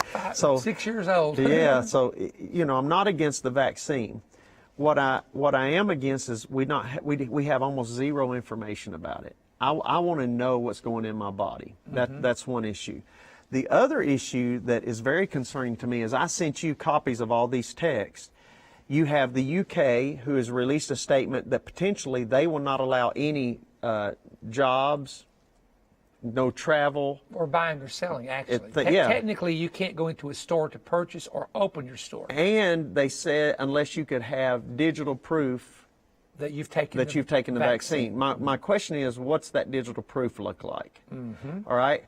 And then, you come over to America, and you already had in Pennsylvania them making a similar announcement, something like that, of showing certification, which I completely understand. But then you have Ticketmaster, who's already jumped on board and said that they are considering that you will not be able to go to any shows anywhere that they service the shows or without a digital proof of the vaccine. And those are the kinds of things that become scary to me. And maybe it's just because I oversimplify everything because I'm just a simple guy. But if you have the vaccine, Perry, and I don't have the vaccine, who's in danger? Whose livelihood? I'm in danger, not you. I'm the one that's in danger. So how in the world, why are we restricting people who haven't had the vaccine when really the person in danger is the person traveling without it, if this... Okay. This is page 148 of the book, and this is why people need to get this. And I'm not just pushing a book. I don't need to do that because I have enough people who keep up with our ministry that will get it anyway. The coronavirus connection. And I'm going to go ahead and read this, if it's okay. I'm not going to read the whole thing. In the book, let me just say this. In the book of Revelation, it says you cannot buy or sell without the name of the beast. Right. There's a certain name, the number of the beast, or the mark. The mark is here on the forehead, or it's on the hand, right hand. Okay. Let me just explain this. During the pandemic, there was a question of what about people that are having a fever, that are walking around but don't know it? How can we track a person's fever?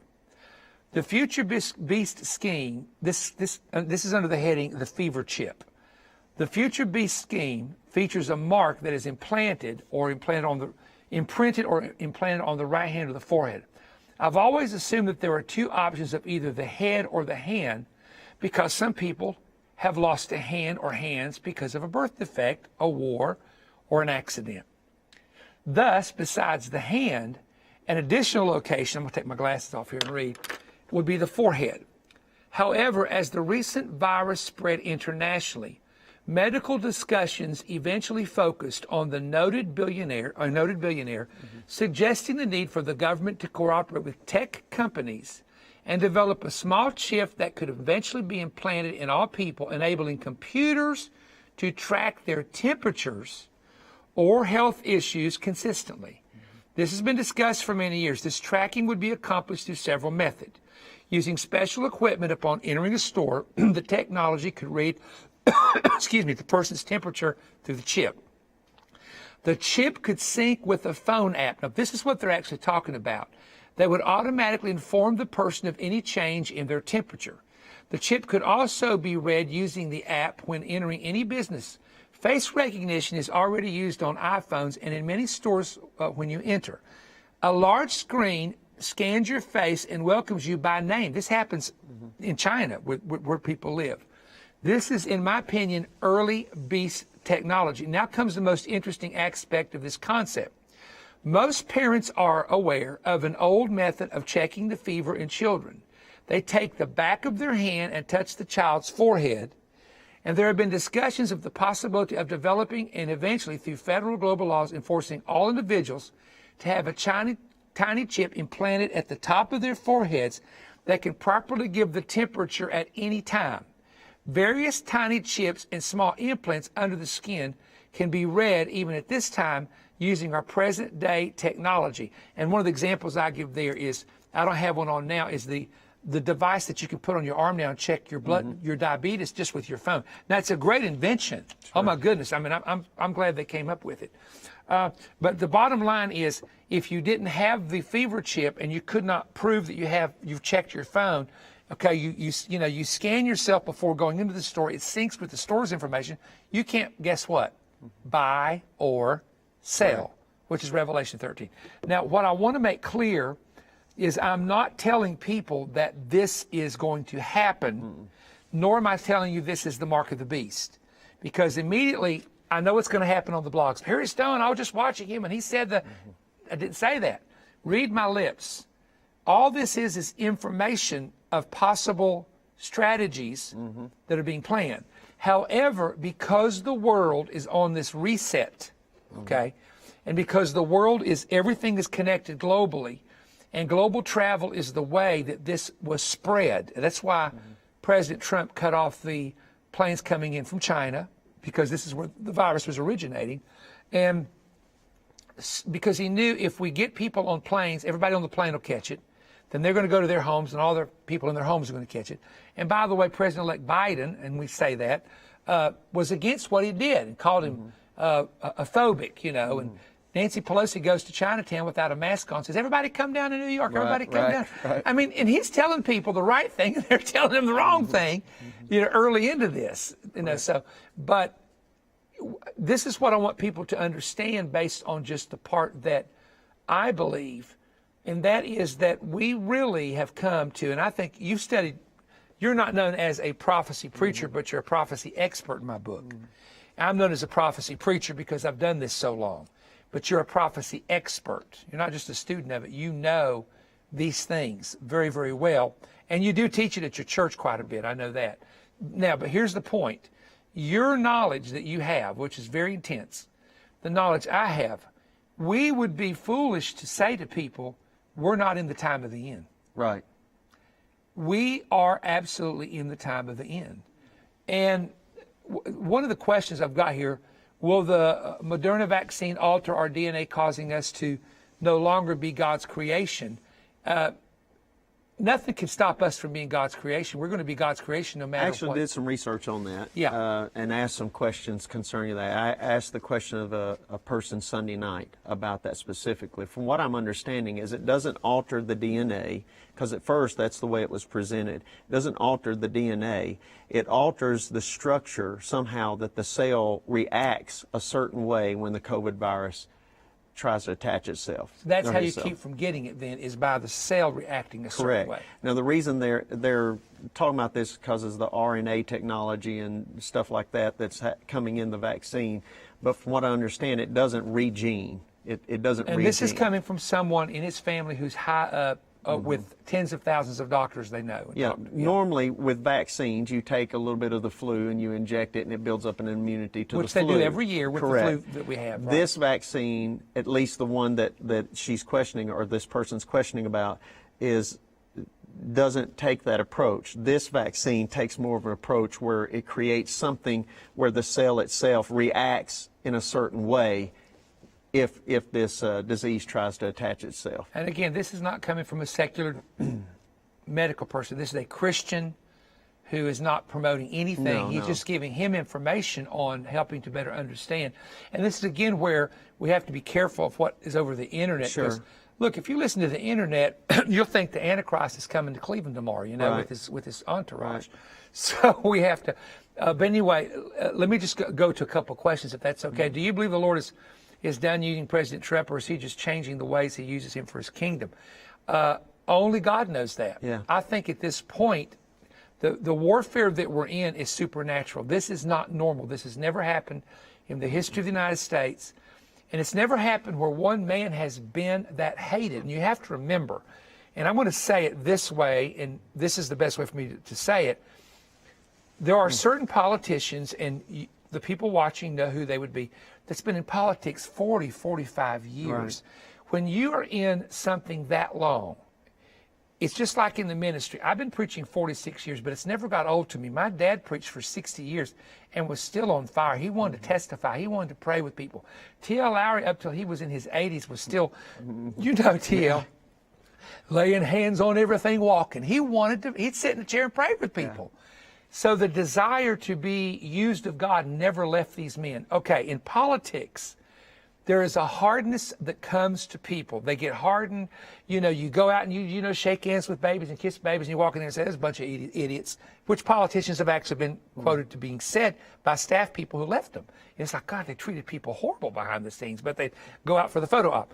Your heart can become so hardened. You make all these world connections so it becomes a good old boys club.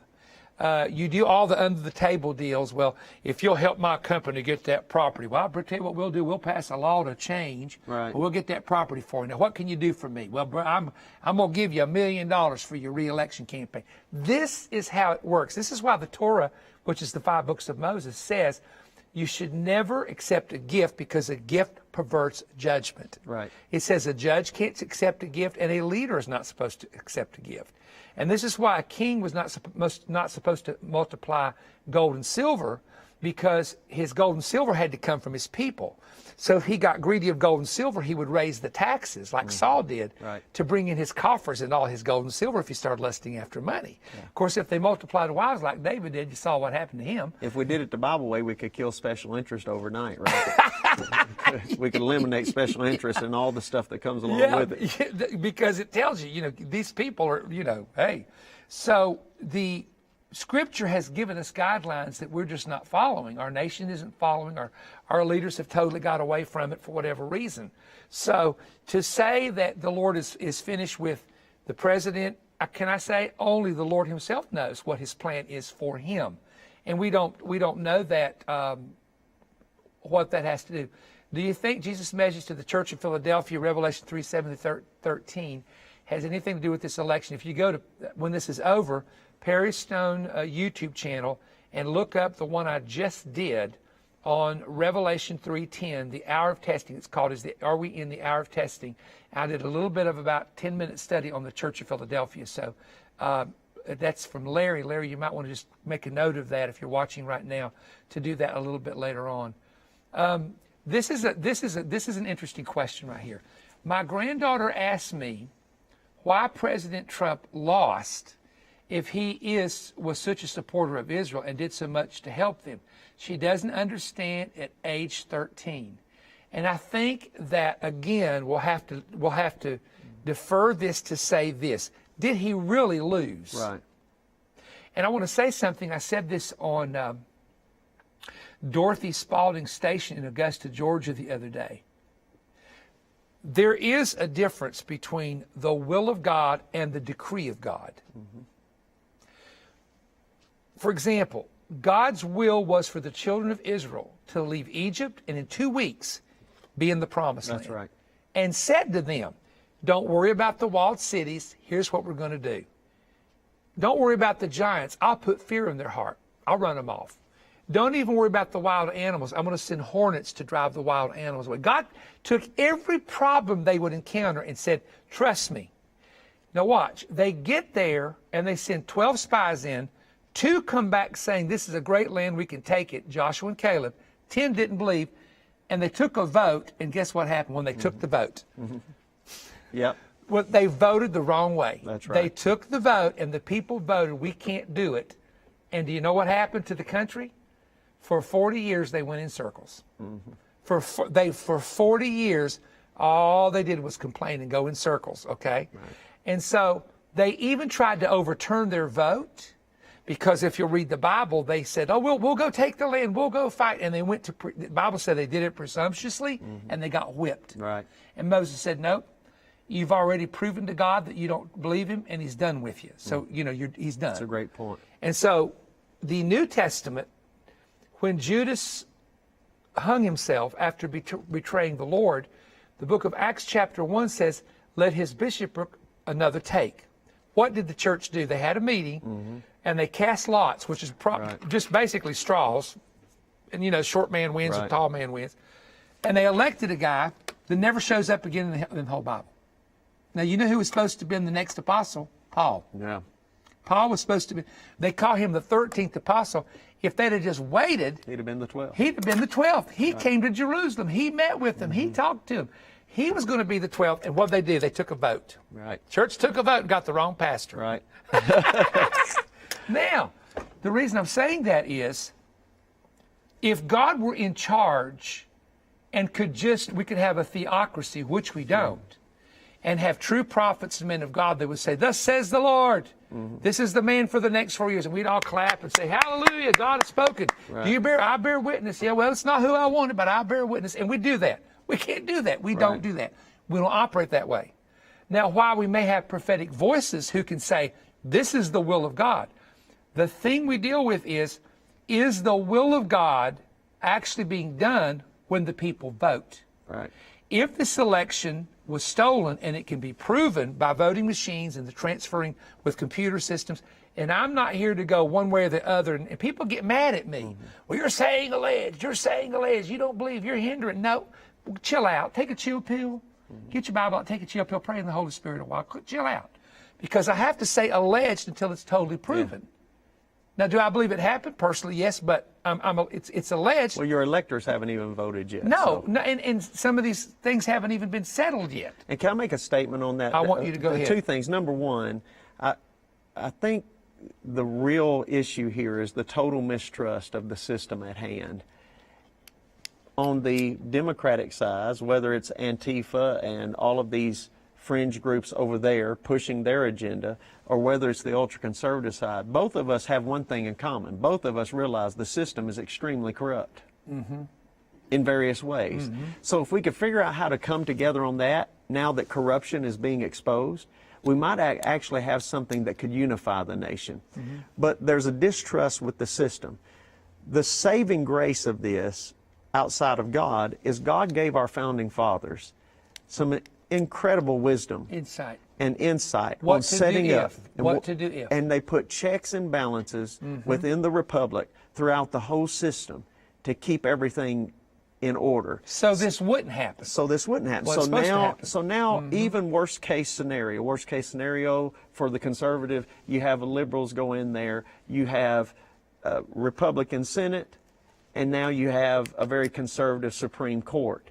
It'll be an uphill climb for any liberal to get anything accomplished. And really, honestly, without the use of executive order, Biden's going to be a lame duck president. And really, President Trump signed, that's all he did was sign executive orders, because he could get nothing done with the group that was there. That's correct. And so most presidents now, that's going to be what they're going to do one way or the other. So when you sign this executive order, the only way it can be contested is in the U.S. Supreme Court. So, you know, so again, the Founding Fathers saw all of this. The Founding Fathers anticipated possible corruption and things of that nature. That's the reason they have it set up that the electors establish and do the vote. And it's not just, you know, the populace of the people voting. We have an electoral college and how that works. So there's a lot of intricacies to this that God gave our Founding Fathers. If any nation in the world can overcome what we're in, it's America. I believe that. If any nation in the world. If we'll However, with that said, the will of God versus the decree of God is two different things in that at a certain point when you have, and I warned people for a year and a half, I preached in 150 places all over the United States, and I warned them. I said, do not expect President Trump to walk into the Oval Office in a second term, despite what anybody is prophesying.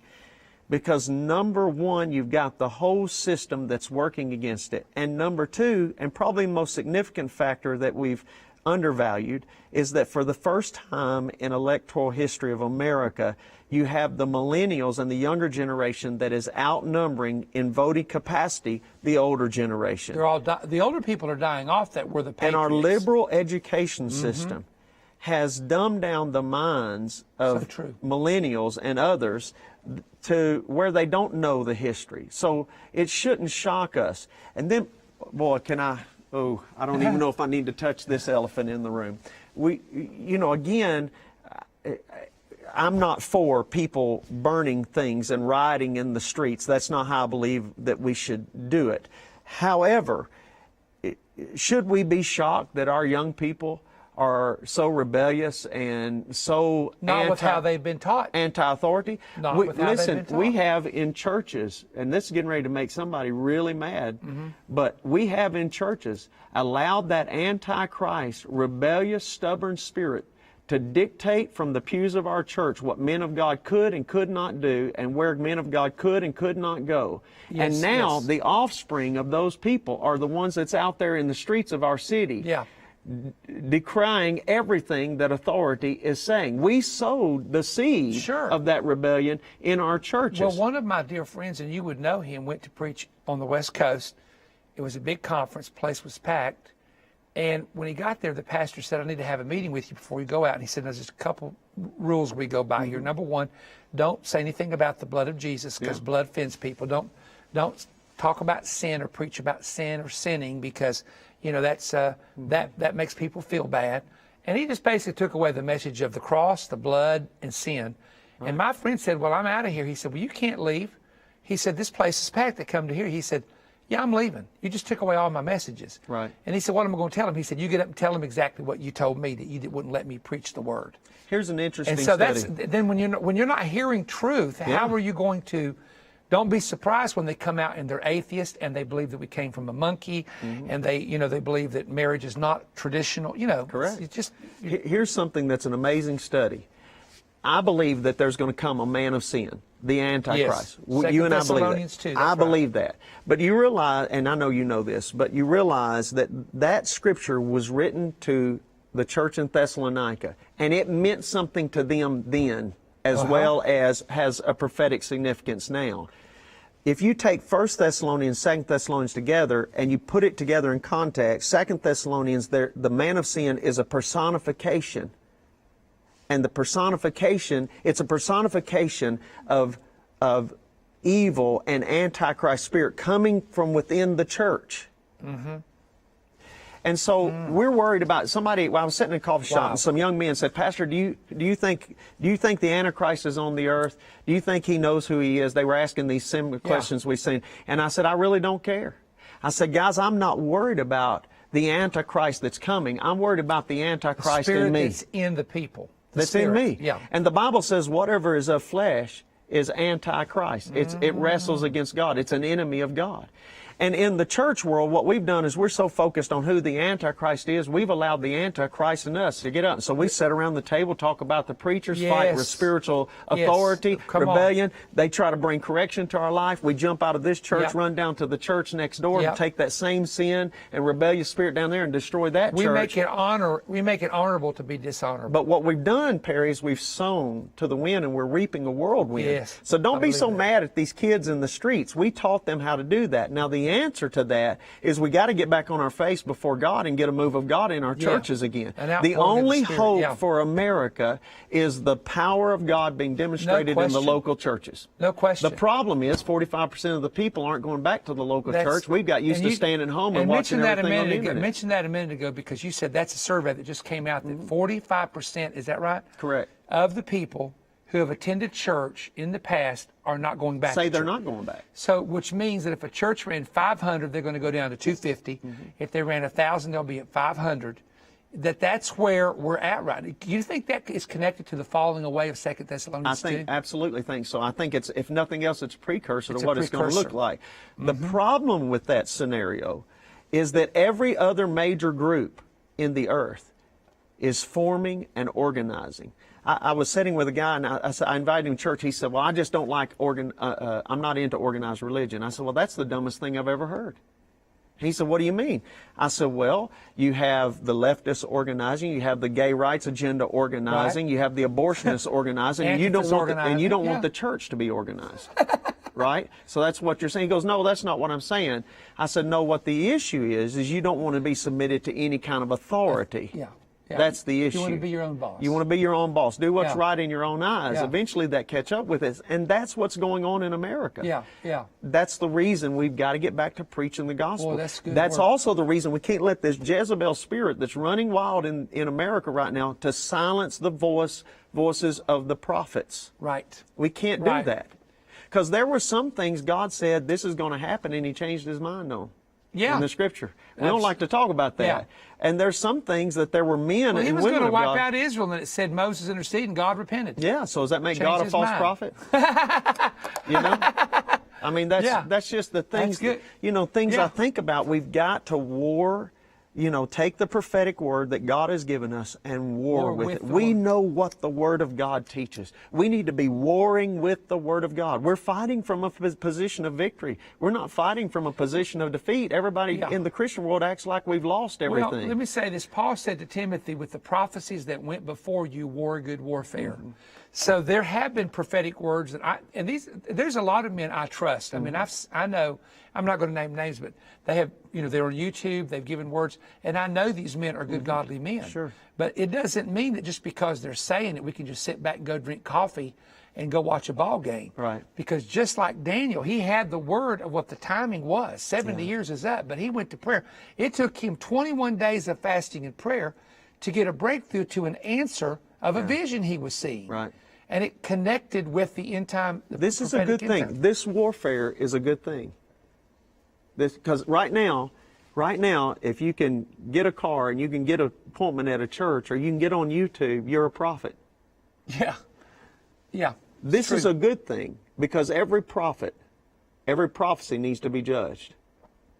This might actually reveal who the real prophets are in America. In 1 Corinthians, and my daughter and I were talking about this the other day, it's like, and I want to say this now, and I want to be careful because, boy, they just blasted me for just trying to. I came from a background of a man who never missed it. Fred Stone could see a person sinning and tell you what car they were driving in, the license plate number. I saw him do it. Church members. He scared the living daylights out of me growing up. He said, "Son, I've had a dream." I think, "Oh God, please don't have to show me." And no, really, I'm telling the truth. It was scary. Right. It was scary living in this man's house. Now, my dad said this, and I want to just look at the camera and say this to people. My dad said this to me. He said, never be very careful getting in the habit of saying, now the God told me this, God told me this, God told me this. He said, so many people say that they get in a habit of saying it when God never really told them. They're speaking out of their own spirit. I said, well, Dad, how do you tell the difference? He said, first of all, never say, now I had a dream, and make it spiritual when you don't even know the true interpretation. Right. He said there's a difference between a vision and a dream. If you have a vision, you can mark it down. Yeah. But if you have a dream, it could be a dream of the flesh. Yeah. He said now Great wisdom. He said now when you say that you feel something, let's say you get a word of knowledge, but you're not sure, okay, is this really you? You don't get up saying, now God just told me that there's somebody here named so-and-so, this and this and this. Don't do that. This is what I've done. I said, now, folks, just a moment ago, I had something drop in my spirit. I don't know if it's the Lord or me. Now, if I say this and it's accurate 100%, we'll know it's the Lord. If it's not, we're just going to move on with the service. And I'll give it, and inevitably, 90% of the time, here comes somebody, was that you? Was that you exactly? Did it miss it all? No, sir, no, sir. Then I'll say, okay, now that's the Lord. That doesn't make me special. It makes you special that he would stop the service for you. The danger we have with social media right now, and I'm very careful here, is that everybody who has a dream suddenly is tagged a prophet because they had a dream or they saw something or they feel like God spoke to them, and they're throwing out there. And I looked the other day, and there was like 20 people. I didn't know who they were. I don't know what church they go to. The Bible said, know those who labor among you. Know who they are. Know their reputation. Now, one guy said, well, he said, I've been prophesying a long time. I'm getting about half of them right now. How can I trust, for goodness sake, what you're saying? You're going to tell me a word to go to China? How do I know I'm not going to die in China from your word? Because you were wrong with the last 3 people you told them to go to. Did you hear about the guy that called a couple out and said, God called you to India? Called a woman out and said, God called you to China. They both ran and hugged each other and started crying. He said, you know each other? They said, that's my wife. This is my husband. He said, oh, it's Indochina. I mean, people will come along and then try to explain why it didn't happen the way. There's no such thing as the prophetic without accountability. And what does Paul say in the New Testament about a prophecy? What does he say? Let one prophesy and 2 or 3 do what? judge, which is to say to yourself, I either bear witness with To it discern or I don't. between. And it doesn't mean, I do want to say this on the flip side, that just because at this point, we have a president-elect who appears to have defeated President Trump, it doesn't mean it's happened yet, because there are lawsuits and there is definitely voter fraud. So it doesn't mean it's happening. It doesn't mean these men have missed it. Yeah. But it does mean that all of us in the future, whether it's me or you, whoever's there, be very careful and let people call you the prophet or the prophetess because your reputation proves it, and not to run around then and call yourself that. I've seen guys, there was a guy that a dear friend of mine knows, that when he would be on the keyboards ministering, he was so accurate that he was scary. It's Kim Clement. And a lot of people played Kim's prophecy about Trump being president the first time, but there was an illusion. I don't think he ever named him a second time. Well, a second time doesn't mean this time. Right. A second time could mean 4 years from now. Right. So see, in other words, people read into it, right. But was it that or was it something else, okay? But there's people, please don't think I'm attacking anyone when I say this, but they want to grow their hair long and sit at the keyboard and act like they're Kim Clement and even go into his accent when they're prophesying. You don't do that. Don't do that. Don't try to imitate somebody's anointing that God gave them and now they've gone to be with the Lord. If you claim to be a prophet and you're scared of accountability, you're not a prophet. No. There's no such thing as, from the Old Testament to the New Testament, as the prophetic without accountability. And I said years ago, I knew who the Antichrist was and got up and preached about him until they killed him in Egypt on War Sadat. And I had to get up and I had egg all over my face. Sure. But it did me well because I never named the Antichrist again since 1980. Right. I just said, you know what? I'm not doing that. So people say, you think the Antichrist is alive? God knows. Yeah. We think he's coming out there soon? God knows, Can I just speak something? I just want to. You can. I know our time is running out here, but Jesus said to Nicodemus, you can't see the kingdom. You must be born again. Right? I've been telling churches for the last several months, I've been going to the churches and I've been preaching a message and telling them, you'll never find Jesus saying to a sinner, you got to be born again.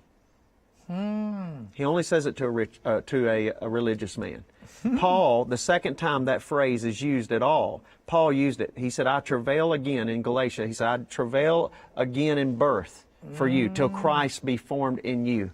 Every time the phrase born again, that experience, it's in reference to a religious person or religious people in the church. Yeah.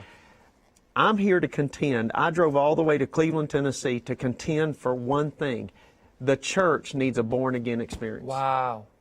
Regenerated. Mind, body, and we spirit. need a born again experience where we can see the kingdom of God in manifestation and see for clearly, us. And not all the confusion, all the voices. Right. Too many voices. And in the midst of all of this chaos, it is striking to me how little clarity we actually have.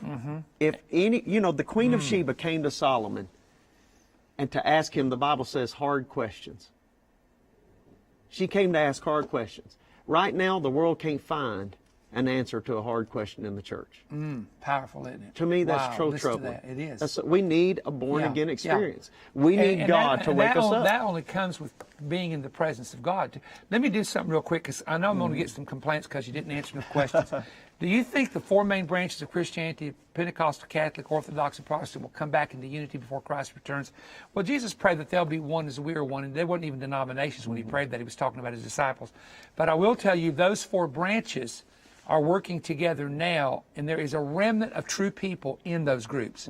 Not everybody in those groups are real or true or false, and I do think that God will find the remnant that's out there everywhere. I do think so.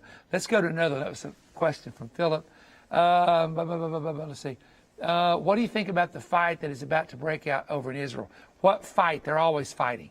I mean, I'm not being facetious, but it's going to be Gaza, it's going to be the West Bank, it's going to be somebody threatening them. So honestly, I haven't heard about that. I haven't seen the news the past 24 hours, so I don't know. We answered that earlier about the DNA alterations, and he answered that from some information that he had, that it was not quite as it was first reported. Dana Cornerstone's dreams, especially the one regarding COVID, honestly, I'm not sure who they're talking about there. My wife may have mentioned that to me, but I would have to go back and read it and see before I would comment. I'm not one of those that somebody hears something and I go all off on it. I want to know for myself what the person said. Did they really say it? Because I've been told I preached and said stuff I never said. Yeah. And I said, where'd that come from? Well, I know who this pastor is. He's an AG pastor. Okay. He's a very good man. I believe that some of the stuff he's saying, how I approach all of that is time will tell. That's what my wife and I say. Time will tell. Let's see what Only happens God in knows. time. Yeah. Only God knows. That's how you know when it comes. Somebody said, is that a true prophecy? I said, let's see when it comes to But pass. I can tell you he's a good man. Yeah, and that's okay. That's important. Let's skip that one about the church there, because any update on the election results, is there anything we should be prepared to adjust to? I would say at that point, just keep your eyes and ears open if that's something that you want to follow, because there's going to be a lot of information. It's going to be an information overload shortly, from what I understand, once it hits the courts and the information can be made more public. I know that one of the news media outlets that I used to watch, and I've just about except for 3 people, I only watched 3 people in the afternoon on a major network that used to be conservative. It's changed now. It's changed because it has a new owner. The son of the former owner took over, and it's a totally different bird. One of the things, let me get off of that, because I'll get sidetracked. One of the questions was about censorship in America. Yeah. Christians being censored in the future in It's America. going to get worse. I think it's going to just get worse. going to get worse. But I'm going to make a strange prediction. Go ahead. There's going to be a revolution in social media. Yeah. There's going to be a social media revolution. New groups are going to raise up. New groups are going to take the old groups over. Well, this one network I was reading, and I guess this is correct information, lost 5 million viewers in about 48 hours that went to a whole nother media. Yeah.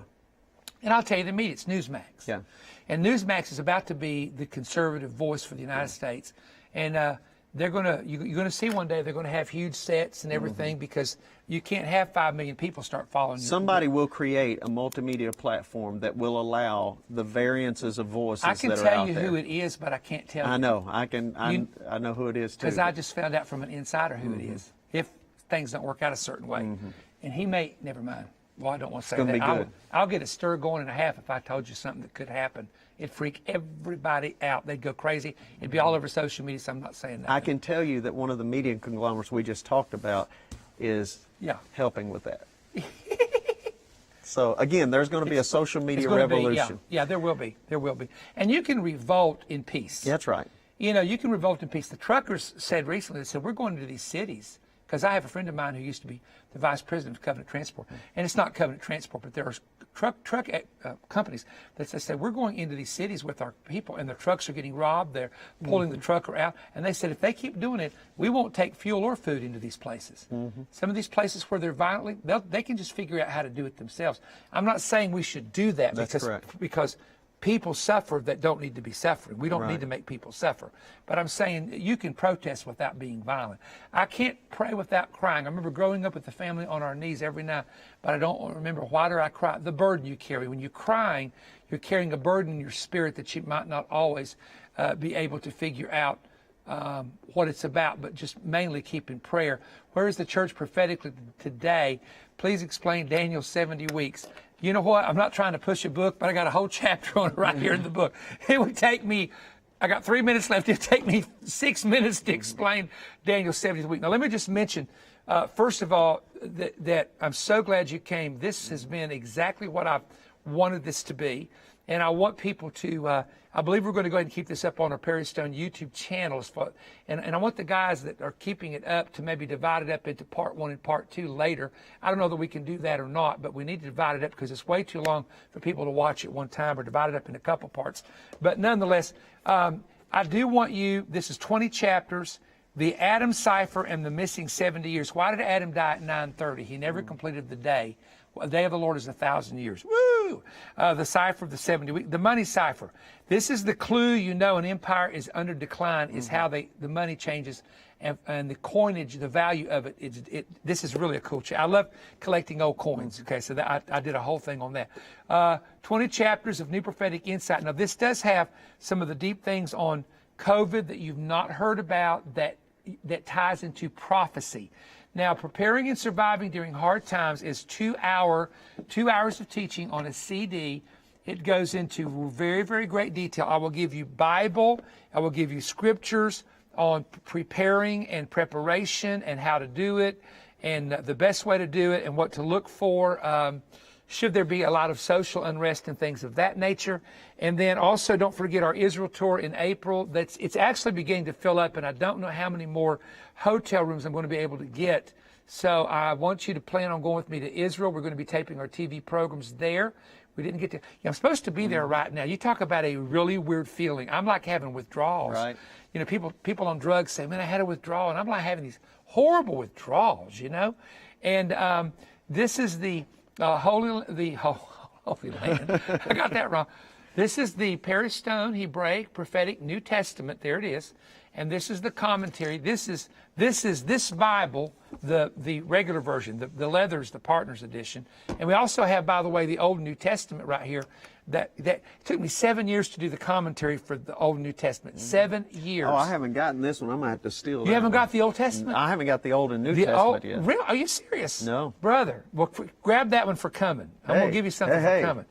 Take it. Yeah. No, get the Partners Edition. Yeah, I'm getting the Partners Edition. No, that's the leather one. That leather was. That was. I don't want to tell you how this much is fun. spoils of the war. leather was absolutely expensive, but they came from Montana cows who gave their life for the gospel. We want to thank the Lord. So anyway, this is olive wood from Bethlehem. Now they don't go pulling up trees. These are trees that were in roads they were building, apartments they were building, and they dry these trees out for a long, long time to get the wood ready. And this was a very expensive cover, Jerusalem. I only have about 300 of these left. PerryStone.org is where you need to go. Be sure and subscribe today, right now. Go to the Perry Stone YouTube channel and watch that one on